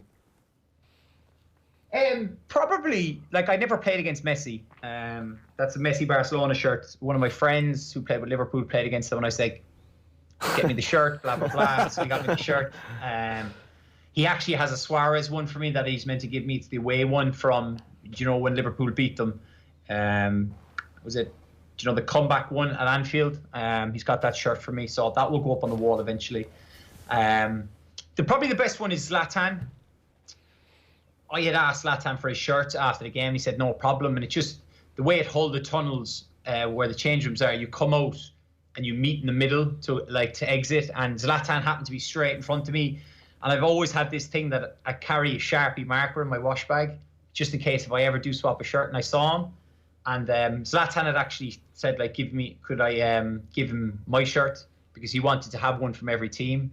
So basically, then I said to Zlatan, do you mind signing it? It's actually still manky dirty because I couldn't wash it. And he asked me to sign my shirt. This is like the best revelation we've ever had on radio, ever. David Meyler on how Zlatan Ibrahimovic asked him for his shirt. No, but it was just one of those that happened to be there, and it was just so Zlatan type. He was like, no problem. Will you sign this shirt? Do you know what I mean? And I was just like, no problem. No problem. And there I was signing away. But the rest of them were just from swapped games, whatever. Fail to prepare to fail. So of all the shirts, maybe not even the ones, do you have a treasured shirt? Is it maybe your first Ireland shirt? I remember seeing you in an ESAT Digifone shirt, I think a photo of it years ago. Oh yeah, that would be, oh God. Highly treasured. The ESAT Digifone one, you'd have to ask my dad, but I think that's like the Munster final back. I reckon I'm only about 10 or 11 then. So that's going back 20 years ago. Most treasured shirt. I have a few, of ones of my own. Obviously, the Wales game. I believe you have one in the studio. I don't know if you know that story. Go on, tell us again. For those who have not heard it before, go on. Well, my dad turned up for an interview with Joe, and he just brought my Ireland shirt because you get 2 shirts a game, and so I have one in England and he had one in Cork, and then he came in and he just gave them the shirt, and I was watching the interview after kind of going, that's my match worn shirt. Yeah, so he's still your dad. Yeah. I think and the boots behind you as well, the blue boots. Yeah, they're mine. Yeah, I was like, Dad, you can't just give away all my stuff. How do you get on with your father, actually, David? I get on really well with him. I'll tell you, David, as an aside, the last time I saw him, he's some man for preparation. I'll give it to him. I was in O'Moore Park in the Joe McDonough stage of the hurling this year. It was Laois against Offaly, I think. Was it Offaly? It was Offaly that day. And it would have took like a ridiculous set of results for it to end up with Laois having to play Cork maybe 6 weeks down the line, possibly. But he was there watching the game just in case it transpired that way. Fair play to him. Big goal, Crystal Palace, Liverpool, Nigel Bidmead. Crystal Palace 0, Liverpool 1. Sadio Mane with the breakthrough goal just a couple of minutes after the restart. His shot was deflected. The keeper got a hand to it, hit the post, hit the other post, and span over the line. Mane's 12th of the season. Palace 0, Liverpool 1. Shane, sorry, you were saying there? Yeah, he was at the game at Laois and Offaly way back in the summer, just in case Cork ended up playing Laois maybe possibly 2 months down the line. I thought that's what you call preparation, in fairness to him. Well, great radio. What? Sorry? I don't know would it be preparation. My dad has a great thing of going and watching hurling matches. Like I remember I rang him a few weeks ago and he was like on his way to Kilkenny to watch like their club championship matches. He loves to watch hurling and seeing. I think it's more for him like what's everyone else doing, and if I can get some inkling to what fellas are trying to do, then he just loves it. Text in here from Brian in Cork City. A great radio, lads. Enjoy this chat with David. What was David's first ever shirt swap? Oh, that's a good one. 30 years or so ago, was it? No, do you know what? My first ever swap shirt would probably be the Frank Lampard one. When I made that's from back when I played with Sunderland against Chelsea, we got beaten 7-2. That would have been, I'm going to say,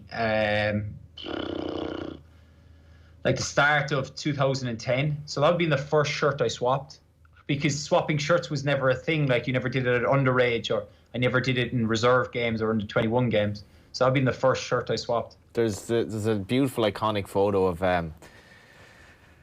I don't know if it's with the League of Ireland reference to an Italian player. What? I'm lost. Juve were playing Shamrock Rovers in their new stadium, and Del Piero scored an outrageous free kick and a terrible, terrible night of rain in Turin. But whoever, I don't know, was it Craig Sives or one of the Rovers players, he was like, we're likely to lose this game and I'm going to give it my all. But my secondary ambition for the night is to get Del Piero's jersey. So that was grand anyway, but there's this iconic photo of Del Piero just walking off the pitch, and not only has he swapped the jersey, he's put the Shamrock Rovers jersey on him. That's and right. It was just like, you can find the image easily, and it's just a beautiful, beautiful image of one of the iconic players wearing the League of Ireland jersey. Lads, your most prized shirt? It's funny, now, I'm going to say this because Shane has a story that absolutely wipes the floor with it, and it's a similar jersey. But my favourite jersey was, I don't know if David remembers this, Liverpool in 93, 94 had a really dark green Carlsberg with 3 stripes coming down. I remember, David, it was £26. I went into the sports shop in Mount Bellew, and it was kind of like a tour of Newbridge, whereas I stopped at least at 2 or 3 of my mates' houses to show them this Liverpool away jersey. But before that, my cousins from England used to send us clothes if their kids who were a little bit older than us, would have been our second cousins, if they got too big for the clothes, they'd send them to us. And it sounds like we were like an impoverished family, on remittances from abroad. And it wasn't quite like that, but at the same time, if we got clothes from the cousins in England, we'd wear them.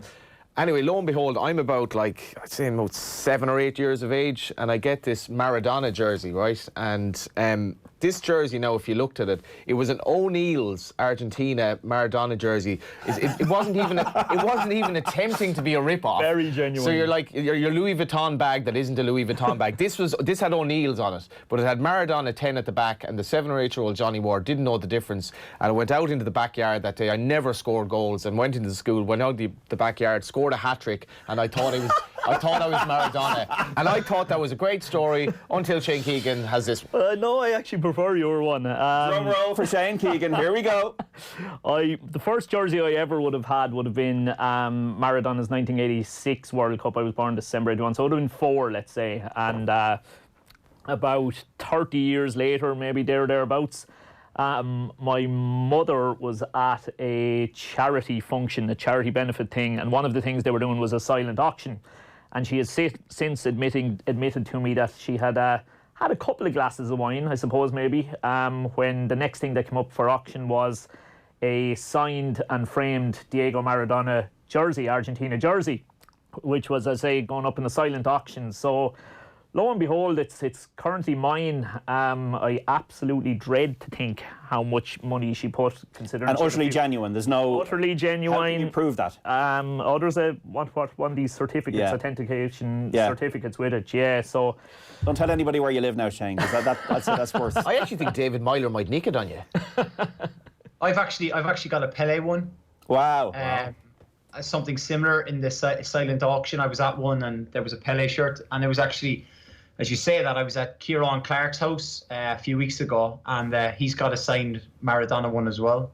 They do appear at these old silent auctions, and there's a few drinks involved. The hand goes up. It does. Text in here 53106. I hope David never swapped one of his shirts at half time, or else his fellow Corkman wouldn't be too pleased. That's from Ken and Cove. I wonder who he's referring to there. Really enjoying the show, lads. Bit of horse action, good bit of hurling being thrown in during the football show. Tom from hurling country in Thurles, of course, Cork as well as hurling country. David Meyler, which 2 players in the under-21s would you guys have in place of the team that started against Denmark? That is, if any. That's from Derek and Tuam. Oh, wow. Hard to put you on the spot. Yeah, it is difficult. There are some wonderful young players. Obviously, there's a Cork man up front for them, Adam Ida. Do you know what I mean? He's going really well and quietly about his business.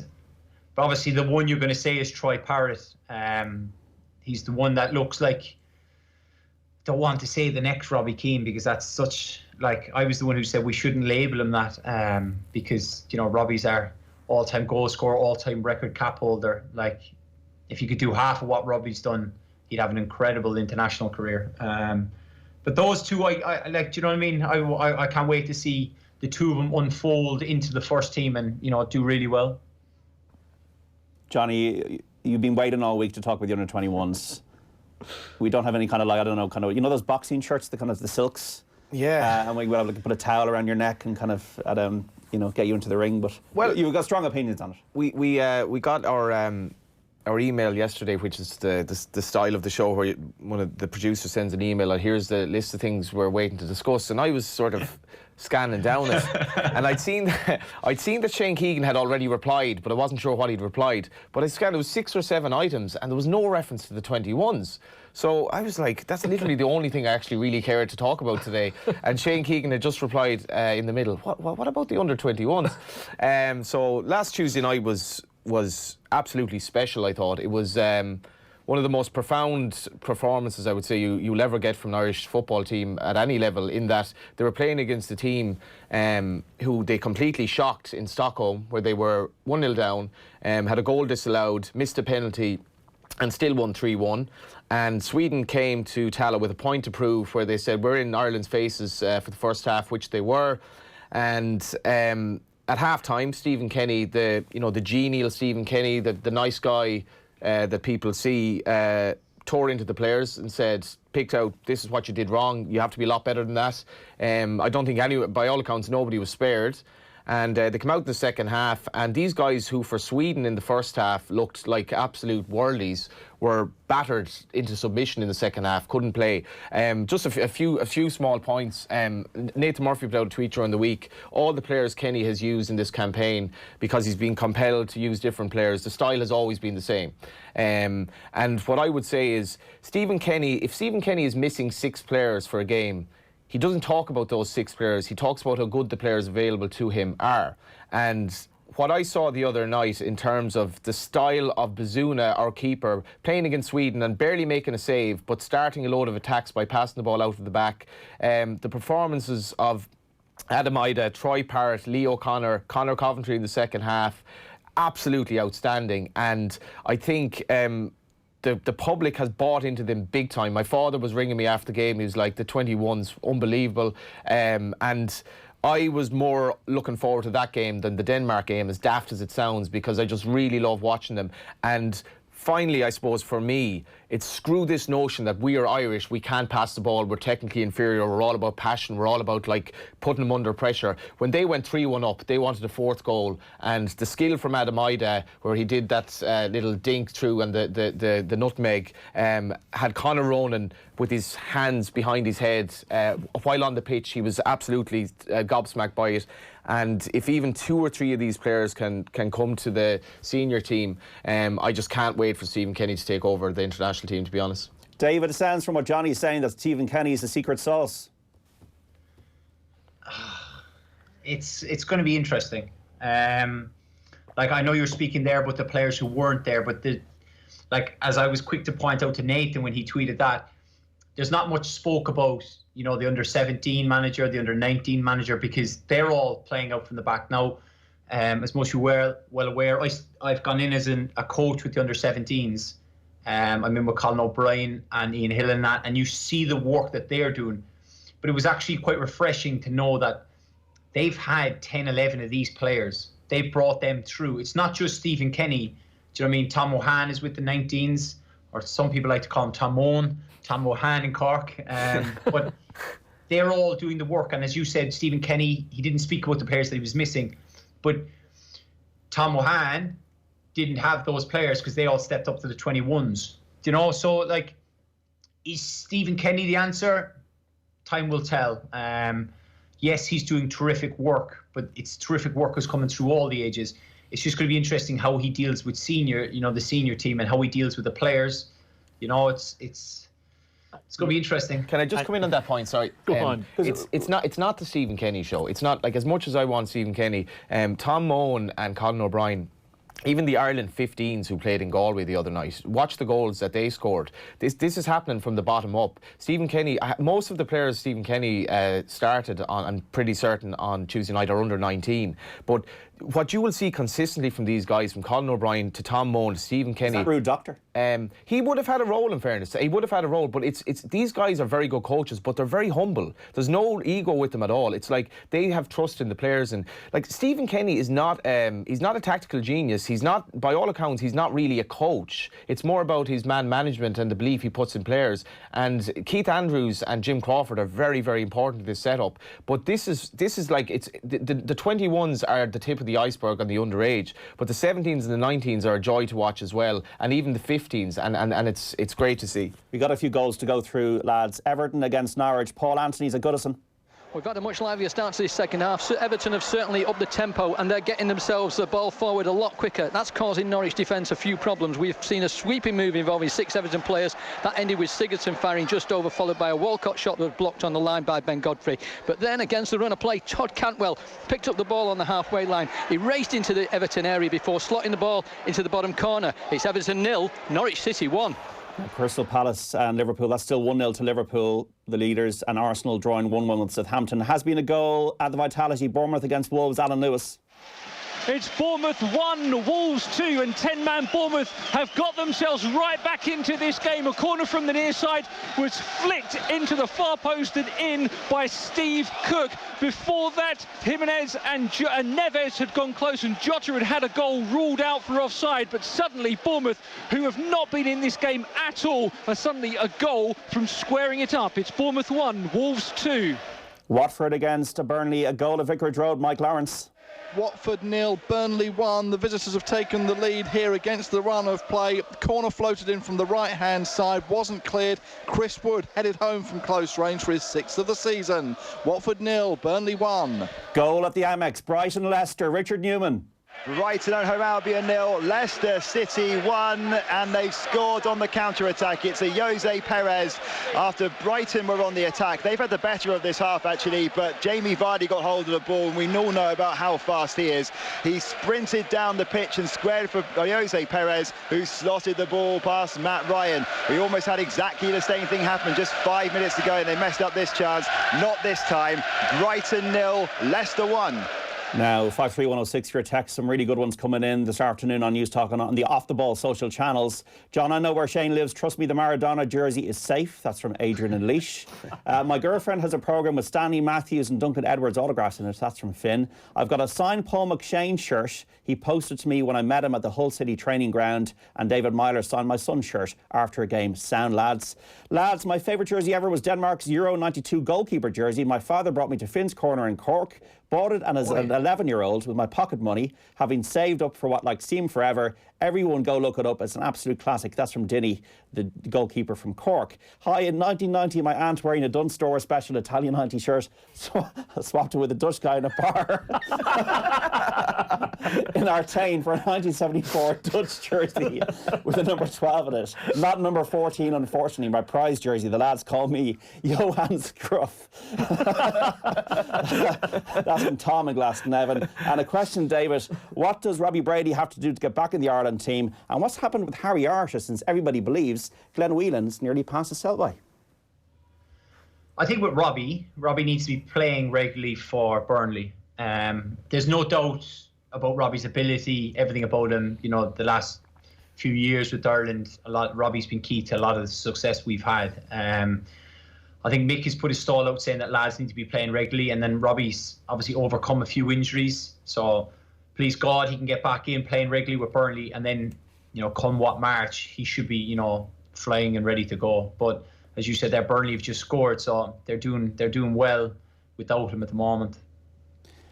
Just a couple more texts here before you come in there, Shane. Guys, we keep going about Stephen Kenny and what he'll bring to the senior team, going from under 21 to senior, whole different ball game. You're putting a lot of pressure on a guy who hasn't even taken over yet. He could be as bad as what we've had for all you know. That's from John and Kilkenny. And as someone who coaches under 15 girls that I've seen become internationals, I can confidently agree with your guest point about expansive play, passing being encouraged from the ground up. We will enjoy watching Irish senior teams again soon, even if we are not winning right now. That's John, from Jim.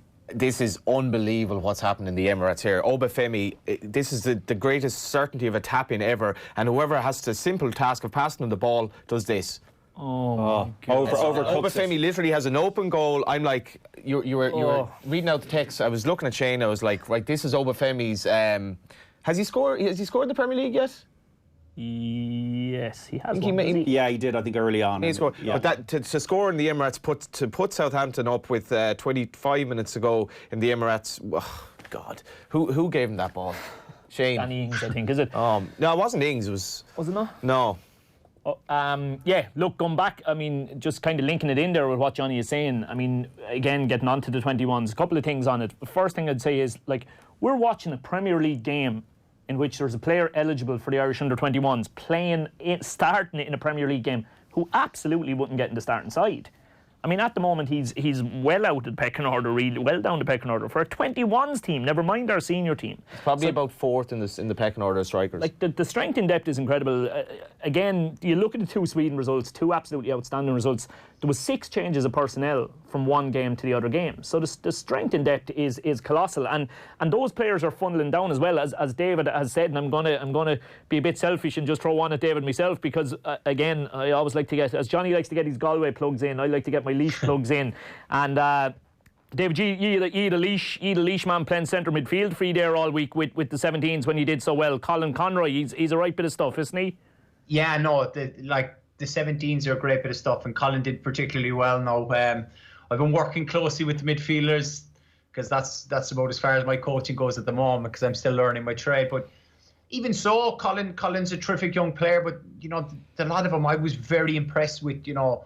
like coming in and seeing the way that, you know, like I said, Colin Lee and the coaches are working with them. And like, I don't want to go into too much detail, but like we even did feedback sessions where we sat down and we spoke about everything that they had done in training, in the games, their performances, what was good, what was, you know, feedback, what could be worked feedback on. sessions with the players or just amongst the staff? Yeah, no, with the players. I'd never experienced or seen anything like that in my life. Like we had done slight like meetings, but like in the sense of what I'm talking about with feedback sessions is like the three of you are sitting there like we were with two players, and you're saying like how do you find it? How do you think the game's gone? How do you think your training is gone? How are you finding? And you know, it was actually really refreshing to hear the young lads speak, you know, about everything as if they were, you know, 26, 27-year-olds who played a couple of 100 professional games. Like some of the answers were very good. Like that's brilliant, absolutely brilliant to hear that. Yeah, and like as I say, we really do seem to have. You look at Joe Hodge with the 19s, another one. I know Ben McCormick is pulling up trees with yourselves as well, David. Like there's so much talent. Conor Ronan's performance when he came on the other day, off the charts. I mean, we're talking about not having a Wes replacement. It looks as though we could have a succession of Wes replacements very, very soon. So it really is very, very encouraging. Now, the one thing I did find interesting about Johnny talking, just one thing, and then David talking, is that you always get that. You get the League of Ireland guy or the media guy saying Stephen Kenny, wonderful, and it's just going to roll on through to the senior team, and then you get ex-internationals and players who've played in England say, whoa, I'm not so sure it's going to be that easy. And it tends to go like that quite a bit in terms of how people think Stephen will do. I think he'll be fine, John, for a couple of reasons. In that, one, the media is very much behind him. The public is very much behind him now on the basis of the 21s. And a lot of the players will know him from the League of Ireland. And he will bring in a lot of young players. I've had this debate a few times that Stephen Kenny will probably purge a fair few of the players we have now. But you mentioned Conor Ronan there. There was a moment in the second half where Sweden, who were clearly rattled at this stage, was either 1-1 or 2-1. The keeper went short to the right back. Conor Ronan chased as if his life depended on it. The right back played it into the centre back. Conor Ronan ran at the centre back but angled a run to edge towards the right back, which basically meant that the centre back had to go back to the keeper, went back to the keeper, and the keeper lashed the ball straight out of play. And that's the Irish crowd getting behind the team, working under pressure but doing it very well. Good pressing game. David, we'll have to let you go. But the next time we see you, David, we hope to have Shane Keegan's Maradona shirt on the back of that wall. Thank you, lads. Thank you very much. Gentlemen, David Meyler there, the Republic of Ireland former international and proud Cork man and former Hull player, of course, played an FA Cup final. We'll be back after the break. We've got to take a break here. Just a reminder you that it's Leinster 10, Leon 0, Crystal Palace 0, Liverpool 1 and Arsenal 1, Southampton 1 in the big matches of the day. And back in a moment with the Football Show. Off the ball on News Talk. How did they end up here? What's it like to be stuck in the system? What's it like living in a hotel room? Living in a room with family of 6 is not easy. My wife and myself with 4 kids. The children sometimes they will say, Daddy, why? Let's go back. We have our own living room, we have this. I just laugh. I'm Barry White, and all next week on News Talk, we're looking at the reality of direct provision. The system, the places, and the people. Follow us on air, on social, and on newstalk.com. Have a great afternoon with Harvey Norman with the best Black Friday sale deals right now on TVs and home appliances. Deals competitors just can't beat. Nearly 1 million people in Ireland have high blood pressure, a major cause of heart disease. And high blood pressure usually comes with an even bigger problem, a lack of symptoms. Drinking too much alcohol can raise your blood pressure and your risk of heart attack or stroke. Look after your heart. Reduce your alcohol intake and ask your GP or pharmacist to check your blood pressure regularly. Find out more about how alcohol impacts your health at askaboutalcohol.ie from the HSE. I'm 36. I'm a husband, a father, a manager. I live in the country. I work in the city. Shortly, I have the most important meeting of my life. But first, I think there's time to play. Just me and my Suzuki Vitara. It's amazing handling on and off-road means it's always fun to drive. Honestly, get down to your local Suzuki showroom today to find out more about the unmissable 201 offers on the Suzuki Vitara and across the entire Suzuki range. What do you really want for Christmas? How about a brand new Nissan Qashqai? It could be yours, thanks to Dundeal's Christmas car giveaway. Simply search dundeal.ie for the new 2019 Nissan Qashqai with the gold Dundeal badge. Then make an inquiry on the car to enter the free draw to drive it home for Christmas. Dundeal. It's Ireland's largest car showroom in the palm of your hand. You know it's Christmas time when the limited edition 5-ounce is back at Supermax. Made with fresh, never frozen 100% prime Irish beef and cooked to order. Topped with caramelised onions and mushroom, melted cheese and creamy peppercorn mayo in a freshly baked Kaiser bun. The festive 5-ounce at Supermax. The freshness is in the taste. Available for a limited time only. Save time and order online. Download our app or visit supermax.ie. In the Irish Times weekend, Catherine Cleary explores the future of food. Lab-grown meat and high-tech vegetables are coming to a supermarket near you. In Dear Britain, Irish people write open letters to UK voters offering some food for thought before their general election. And 1 month on from Japan, Keith Duggan talks to Joe Schmidt about his views on a disappointing Rugby World Cup. The Irish Times weekend, your weekends in good hands. Your to-do list. It's always pretty chock-a-block. There's the things from yesterday you never got to yesterday. And the things for today you'll probably put off till tomorrow. But don't put off saving up to €597. Go direct to Energia and switch to Ireland's cheapest dual fuel bundle. For the biggest savings, the thing to do is to always go direct. Visit energia.ie. Energia, the power behind your savings. EAB €1,510 based on average annual usage. 12-month contract, discounted unit rate, standing charge, PSO levy and carbon tax, T's and C's and early termination fee apply. Valid from October 2019 and subject to change. Verification and T's and C's at energia.ie/EAB. It's here. At Amazon this Christmas, our Black Friday sale has new deals every day. So there'll be more, and more. Oh, I love it. The Amazon Black Friday sale. Delivering all you need for less. Now on. Ends Friday 29th of November. Everybody needs somebody to love. Someone to love. Someone to love. Someone to love. They were magic nights. This Christmas at Golden Discs. Magic Nights, the new collection of songs from Christy Moore. In the prison of the gift. And Thanks for the Dance, the new album from Leonard Cohen. So I never had new albums from Christy Moore and Leonard Cohen. Out now at Golden Discs and goldendiscs.ie. At Lexus, we have always anticipated the future, relentlessly pushing the boundaries of beautiful design and innovative technology, so you're ready for what's ahead.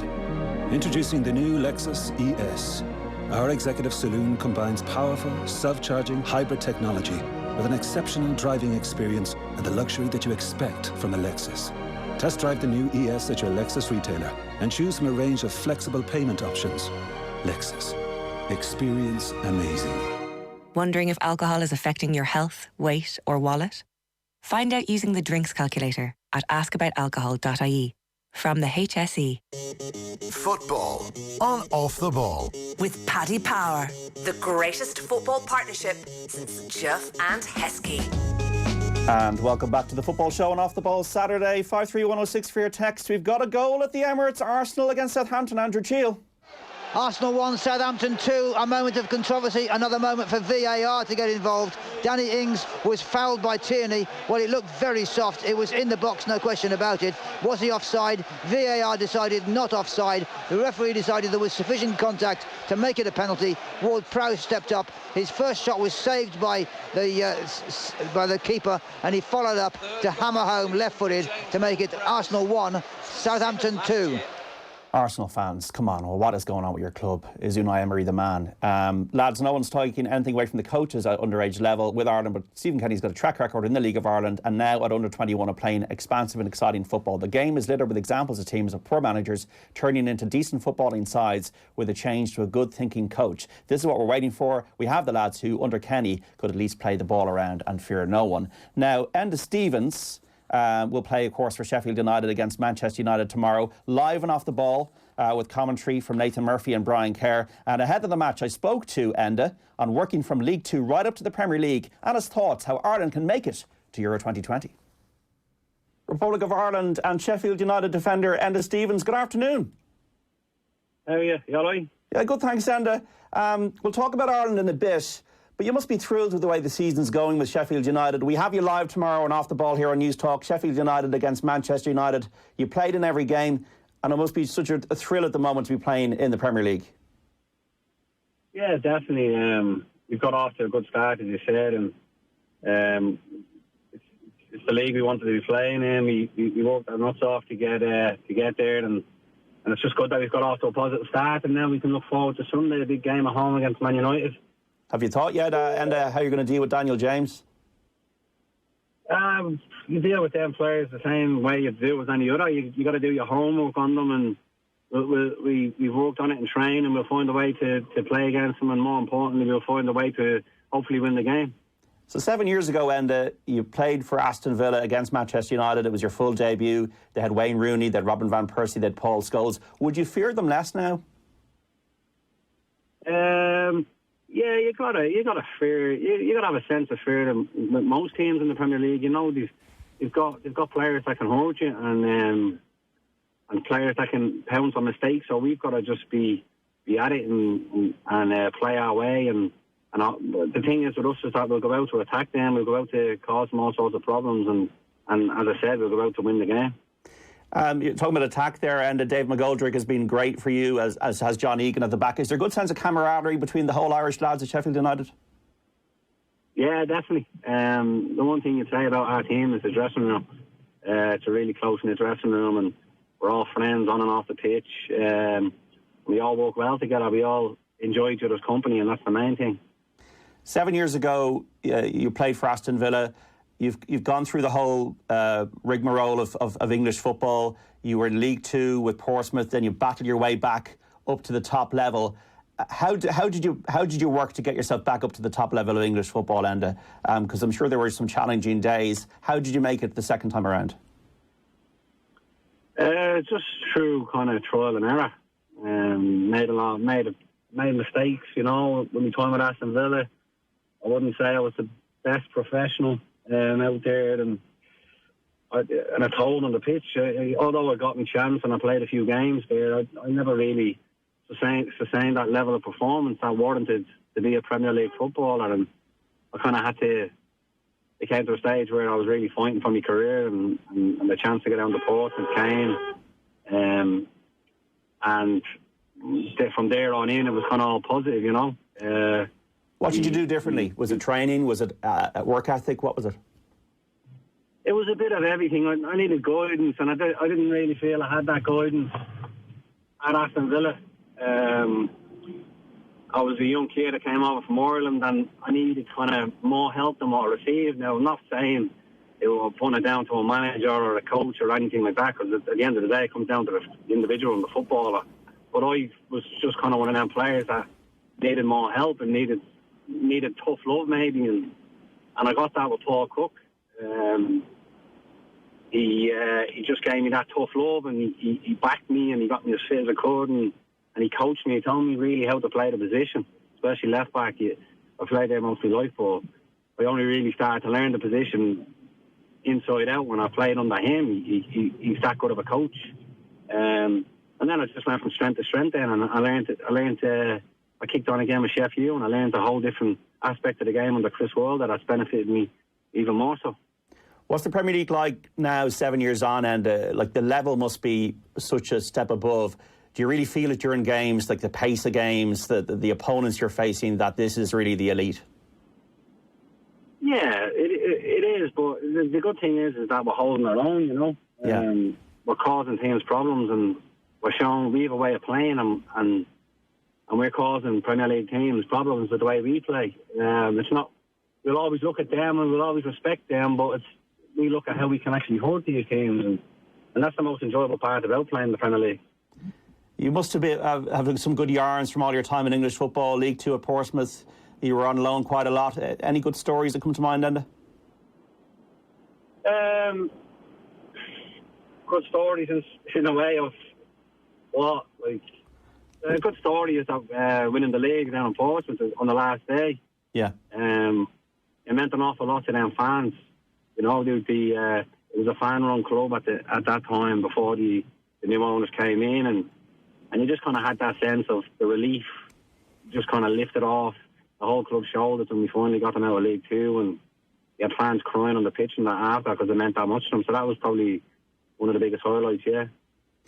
Have you kind of thought about Tuesday night? Have you thought about Monday night, on Tuesday and then subsequent days? What did Mick McCarthy say after the game against Denmark? It was just tough one to take, just because, we kind of played well, and it was just kind of the final throw that let us down, the final ball and that was the most disappointing thing about it. But he was just saying, like, if we play like that, going into the playoffs will be a force to be reckoned with, and we'll have a good chance of qualifying, and that's the main thing. Like, that was a cup final. We didn't lose the game as such, but the result didn't take us to where we wanted to go. But we've got another chance now to March, and we've got to be confident. We've got to look forward to it, and we've got to move on. I think we played our best football under Mick on Monday night, and it's maybe taken a while to come around and to gel into that performance. Did you see it coming, that kind of performance? Do people need to be a bit more patient around the team performing like that and getting into a rhythm with Mick? Yeah, I think what the big thing when the gaffer came in was that he didn't have that sense of a friendly to embed his style of play or how he wanted us to play, and we were straight into it. We were thrown straight into it with the two games, I think, with Georgia and Gibraltar, and we needed to get the results, and we did. And I think, as you can kind of sense, like, we played really well against Denmark. We played really well at home against Switzerland, and we're unbeaten at home in the Aviva in the whole group stage. And there's a short amount of games, but I think over time you'll probably see a sense of this squad like getting better and better, and that's kind of down to the manager and what he's brought in. Do you think then that maybe the fans and everybody's passionate about Ireland, that we maybe need to give the team and make a bit more credit than we have been? Yes and no, because the fans are the ones that keep the players on their toes. We don't want to settle for second best, and we don't, and that's right from the fans. They want to see the nation doing well, and we want to do well for them. It's the pressure you know to come when you're playing for your country, and that's what you want. You need that pressure as a footballer. So I wouldn't really change that at all. Fans are entitled to their opinion. They want to support the country and the major tournaments, and we want to play in the major tournaments. So they've got to keep pushing us on, and vice versa. We've got to keep pushing them on and giving them a bit of success to go and celebrate and see us winning games. To get that success, and they were going to have to beat Slovakia away and then win away to either Northern Ireland or Bosnia, it's not inconceivable that you might be meeting up with your fellow Irishman, Michael O'Neill. He was a great influence, I'm sure, for you, Shamrock Rovers. Yeah. I had a great time under him. Obviously, we won 2 league titles under him, and he's moved on now to the Stoke job. It's full credit to him. It's been a long time coming, a move like that for him. He's been excellent with the national team, and he taught me a lot in my Shamrock Rovers days, and it's just good to see him kind of get the recognition that he deserved. Does it sit well with everybody? Has everybody kind of got their heads around the fact that Mick will be going soon, that, we get to the Euros or we don't qualify, and then Stephen Kenny coming in, does that kind of sit well with everybody? Just the kind of, you're getting used to a manager and then there's a new manager coming in? If I'm honest, it's not really the talk. Our talk is more focused on the games. We just want to, our whole focus on the week's training is preparing for the Denmark game, and that's our fully focus, is to qualify for these Euros. There's a lot of lads in there that really, really want to do well, and they really are pushing to get in the team and just to qualify. It's a big opportunity for us, and there's one we can't really let slip. You're a proud dub, and to play in the Aviva Stadium at a European Championship, it will probably be beyond your and everybody else's wildest dreams. Yeah, that's exactly it. Especially like for myself and the likes of Johnny Egan and a few people that were probably far away from thinking it could happen 2 or 3 years ago. So now that we have it within our fingers, we don't want to let it slip, Did you watch the 5 in a row in September when the Dubs beat the Kerry in the replay? Yeah, I watched it, yeah. My family are big Dublin fans. Growing up as a kid, that was like our religion. We'd go to the Dublin games. Were you man for the hill, Enda? Be man for the hill. I was until my dad's knees got a bit rocky and he took us into the what was the other stand? The Hogan Cusick or the Hogan, yeah. Yeah, so I used to be in the hill. My dad was able to manage it, but now the old knees went buckled, so he needed a seat, so we moved on into the Hogan stand.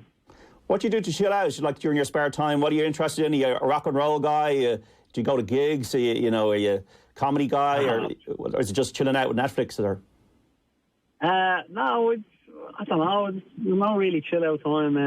We've got a young daughter at home, so I go home, I get handed a baby for a few hours, so that's kind of a thing. I like to go on walks. And I play a bit of golf anytime I can. What's the handicap? A solid 18, I'd say. Very good. And I think somebody was pointing out that you're one of the fastest players in the Premier League this season. Have you done a lot of work on strength and conditioning and fitness? I'm sure there's a great academy at Sheffield United. How have you looked after the body in recent years? What's the diet like every day?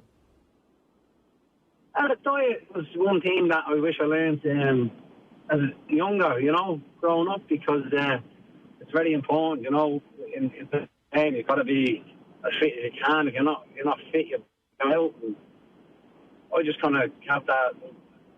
I have that routine that I keep preparing for games and training. In the week, we work really hard and we do a lot in the gym and that. And we get everything done for us. We've got a great staff here that look after you, and they're very knowledgeable. So I'm kind of guided in the right way, if you get me. What did you have to cut out, Enda?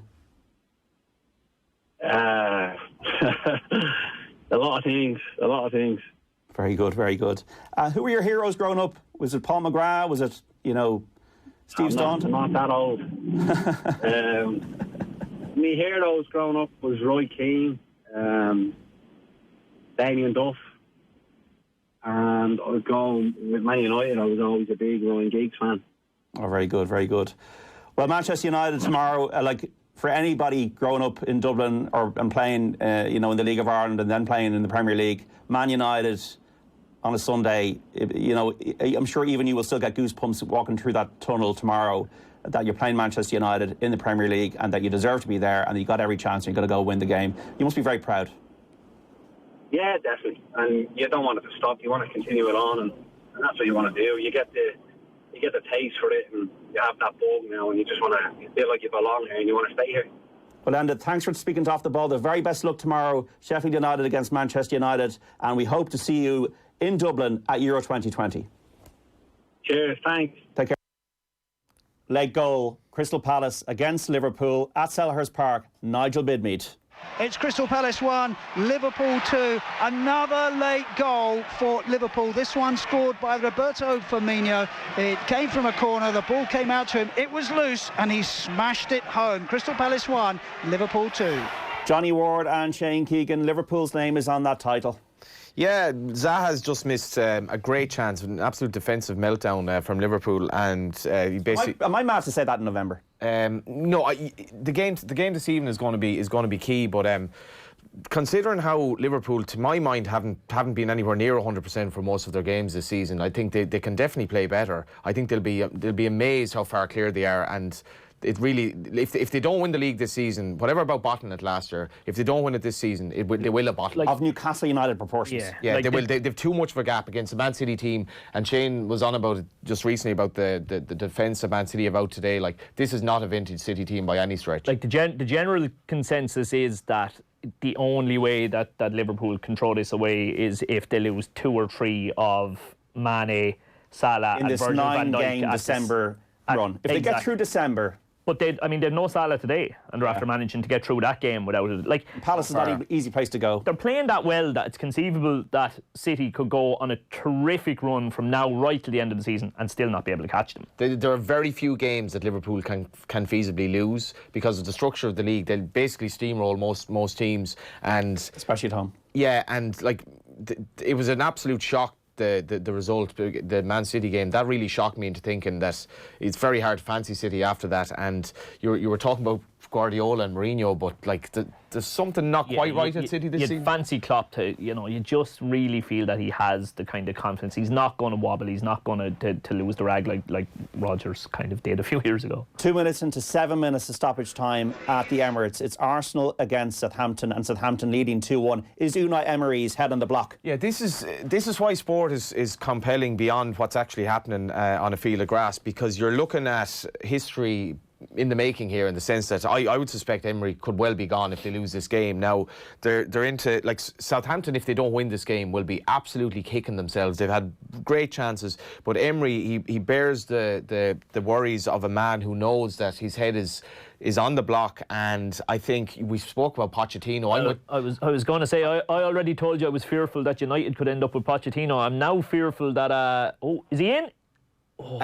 Another great chance for Southampton. Are all over Arsenal. Yeah, and I'm now fearful that Arsenal could end up with the man that I hoped would get the Spurs job, which is Eddie Howe. Yeah, that's an interesting call, because I think Pochettino, if Man United players have a sniff that Pochettino could get the job, it wouldn't surprise me if they subconsciously or otherwise started to down tools in Solskjaer, because they basically down tools on Mourinho. And if Pochettino wanted the job, I'd say Solskjaer's head to be on the block. But who gets the Arsenal job after this? That's a fascinating one. 53106. Remember, folks, we're on till 8 o'clock this evening on Off the Ball here on News Talk here on a Saturday. And Neil Tracy's down at Thomond Park to bring you commentary from Munster against Racing 92. Neil, any kind of late changes or any late movements ahead of this big one? No late changes, John. We are getting all set. A few of the players out having, I suppose, a quick warm-up. Not the actual real warm-up yet, but they are just running through a few moves, throwing the ball around in the last few minutes as well. Simon Zebo actually came out onto the pitch to a huge ovation and a huge applause from the Munster fans, who are all very grateful for the years of service he gave to this province. Obviously, the province's top try scorer, 60 tries in his career with Munster. And we're still waiting as well for Donncha Ryan to appear out onto the pitch.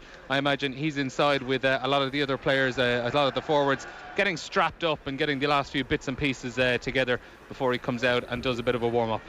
Still doesn't sit really well with me, Neil, that Zebo and Ryan are kind of coming back into it. But you'll have commentary with Liam Tolan and Fiona Steed at 5:30, yeah? Yeah, absolutely. Very stiff assignment for Munster, but it's one they have passed a couple of times in recent years. Played 5 times over the course of the last 3 seasons in this tournament, but Munster have won the 2 of those games that have taken place here at Thomond Park. And as I say as well, Donncha Ryan was part of the Racing squad when they were last here 2 years ago. He didn't get to play that day, though. He was injured, so this is a huge moment for him as well. And a word from Mike Prendergast, a former Munster scrum half, who's now the attack coach at Racing. So some real Munster twinges to this Racing squad right through the spine of the team, and we're looking forward to a great game kicking off here at 5:30. And back for live commentary here on News Talk. Stand up and fight on Off the Ball every Saturday until 8 o'clock this evening, full time. Selhurst Park, Crystal Palace against Liverpool. Nigel Bidmead. Crystal Palace 1, Liverpool 2. Liverpool scored yet another late goal to win this tight game. Palace had a goal ruled out by VAR in the first half before Sadio Mane, with the help of both posts, opened the scoring on 49. Wilf Zaha equalised for Palace late on, but with 3 minutes of the 90 to play, Roberto Firmino forced home the winner. Palace 1, Liverpool 2. Full time at Goodison Park. How did Liverpool's Merseyside rivals Everton get on against Norwich? Well, we have Paul Anthony.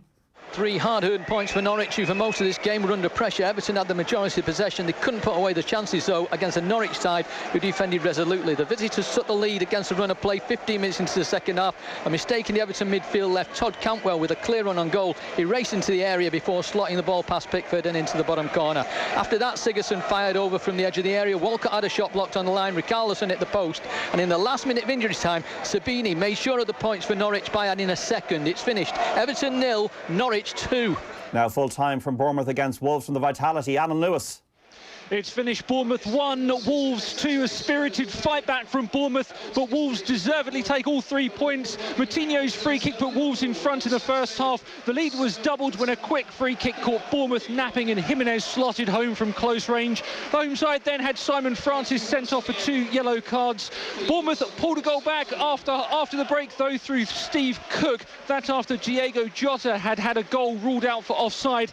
Aki and Cook went agonisingly close to an equaliser, and Dan Juma smashed the ball wide in the dying minutes, but all the damage was done in the first half. It's finished Bournemouth 1, Wolves 2.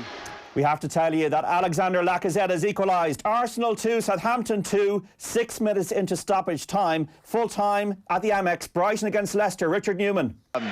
Full-time, Brighton and her Albion 0, Leicester City 2. 5 Premier League wins in a row for Brendan Rodgers' side. They were so impressive in the first half, but in the second they were devastating on the break, and that's when they scored. The first, a rapid counter-attack from Jamie Vardy, who squared for Jose Perez to slot in. The second, after some VAR mayhem, Leicester awarded a penalty upheld by VAR.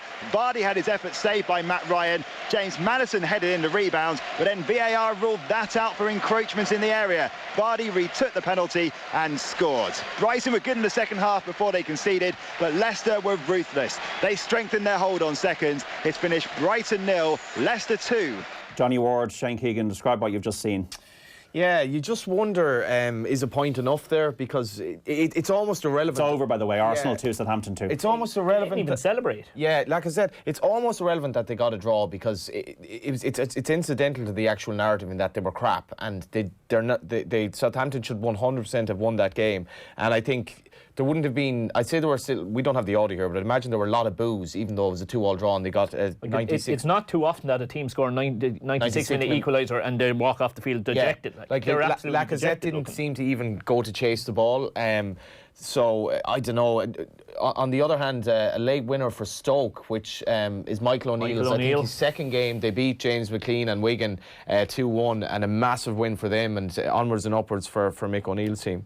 Yeah, I'm just going through some of the championship scores here. It was the earlier game was Charlton 2, Cardiff 2. The leaders have won. West Bromwich Albion beating Sheffield Wednesday by 2-1. Blackburn Rovers 3, Barnsley 2. That's a full-time. Full-time Brentford 1, Reading 0. Full-time Bristol City 0, Nottingham Forest 0. Full-time Huddersfield Town 1, Birmingham City 1. Full-time a win for Leeds away to Luton by 2-1. Full-time Stoke, as you say there, Johnny, 2-1 against Wigan. And full-time Swansea City 0, Millwall 1 in the Championship. Full-time Watford 0, Burnley 3, and as I just mentioned there, full-time between Arsenal and Southampton 1-1. Lads, you were great today.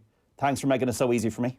No, I think you've done a great job. I'd love to know what you're on at the moment, that you're going to be able to stay going till 8 o'clock. I'm on Tottenham Hotspur, Jose Mourinho, winning adrenaline, and I will be every single Saturday until it goes wrong. It should probably be next week. If I have one criticism of your performance today, John, it was the fact that you frequently portrayed that I will be here for the next Saturdays going forward, along with Johnny Ward and Shane Keegan. It implied that Daniel McDonald's reign of terror is over. It isn't, because he'll be back.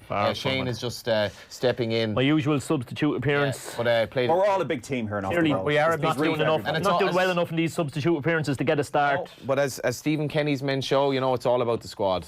I look forward to meeting Daniel next week, and thanks so much, guys, today, because I just know it's going to be a horse racing. We're just going to have to just try and hold ourselves back, Daniel McDonald, Johnny Ward and I, from talking about horse racing during a 2-hour football show. But this is Off the Ball Saturday on News Talk. Text us 53106. We've got commentary coming ahead of Munster against Racing 92, and back after the break with the news. Join that conversation on Facebook and Twitter. It was the night before Christmas.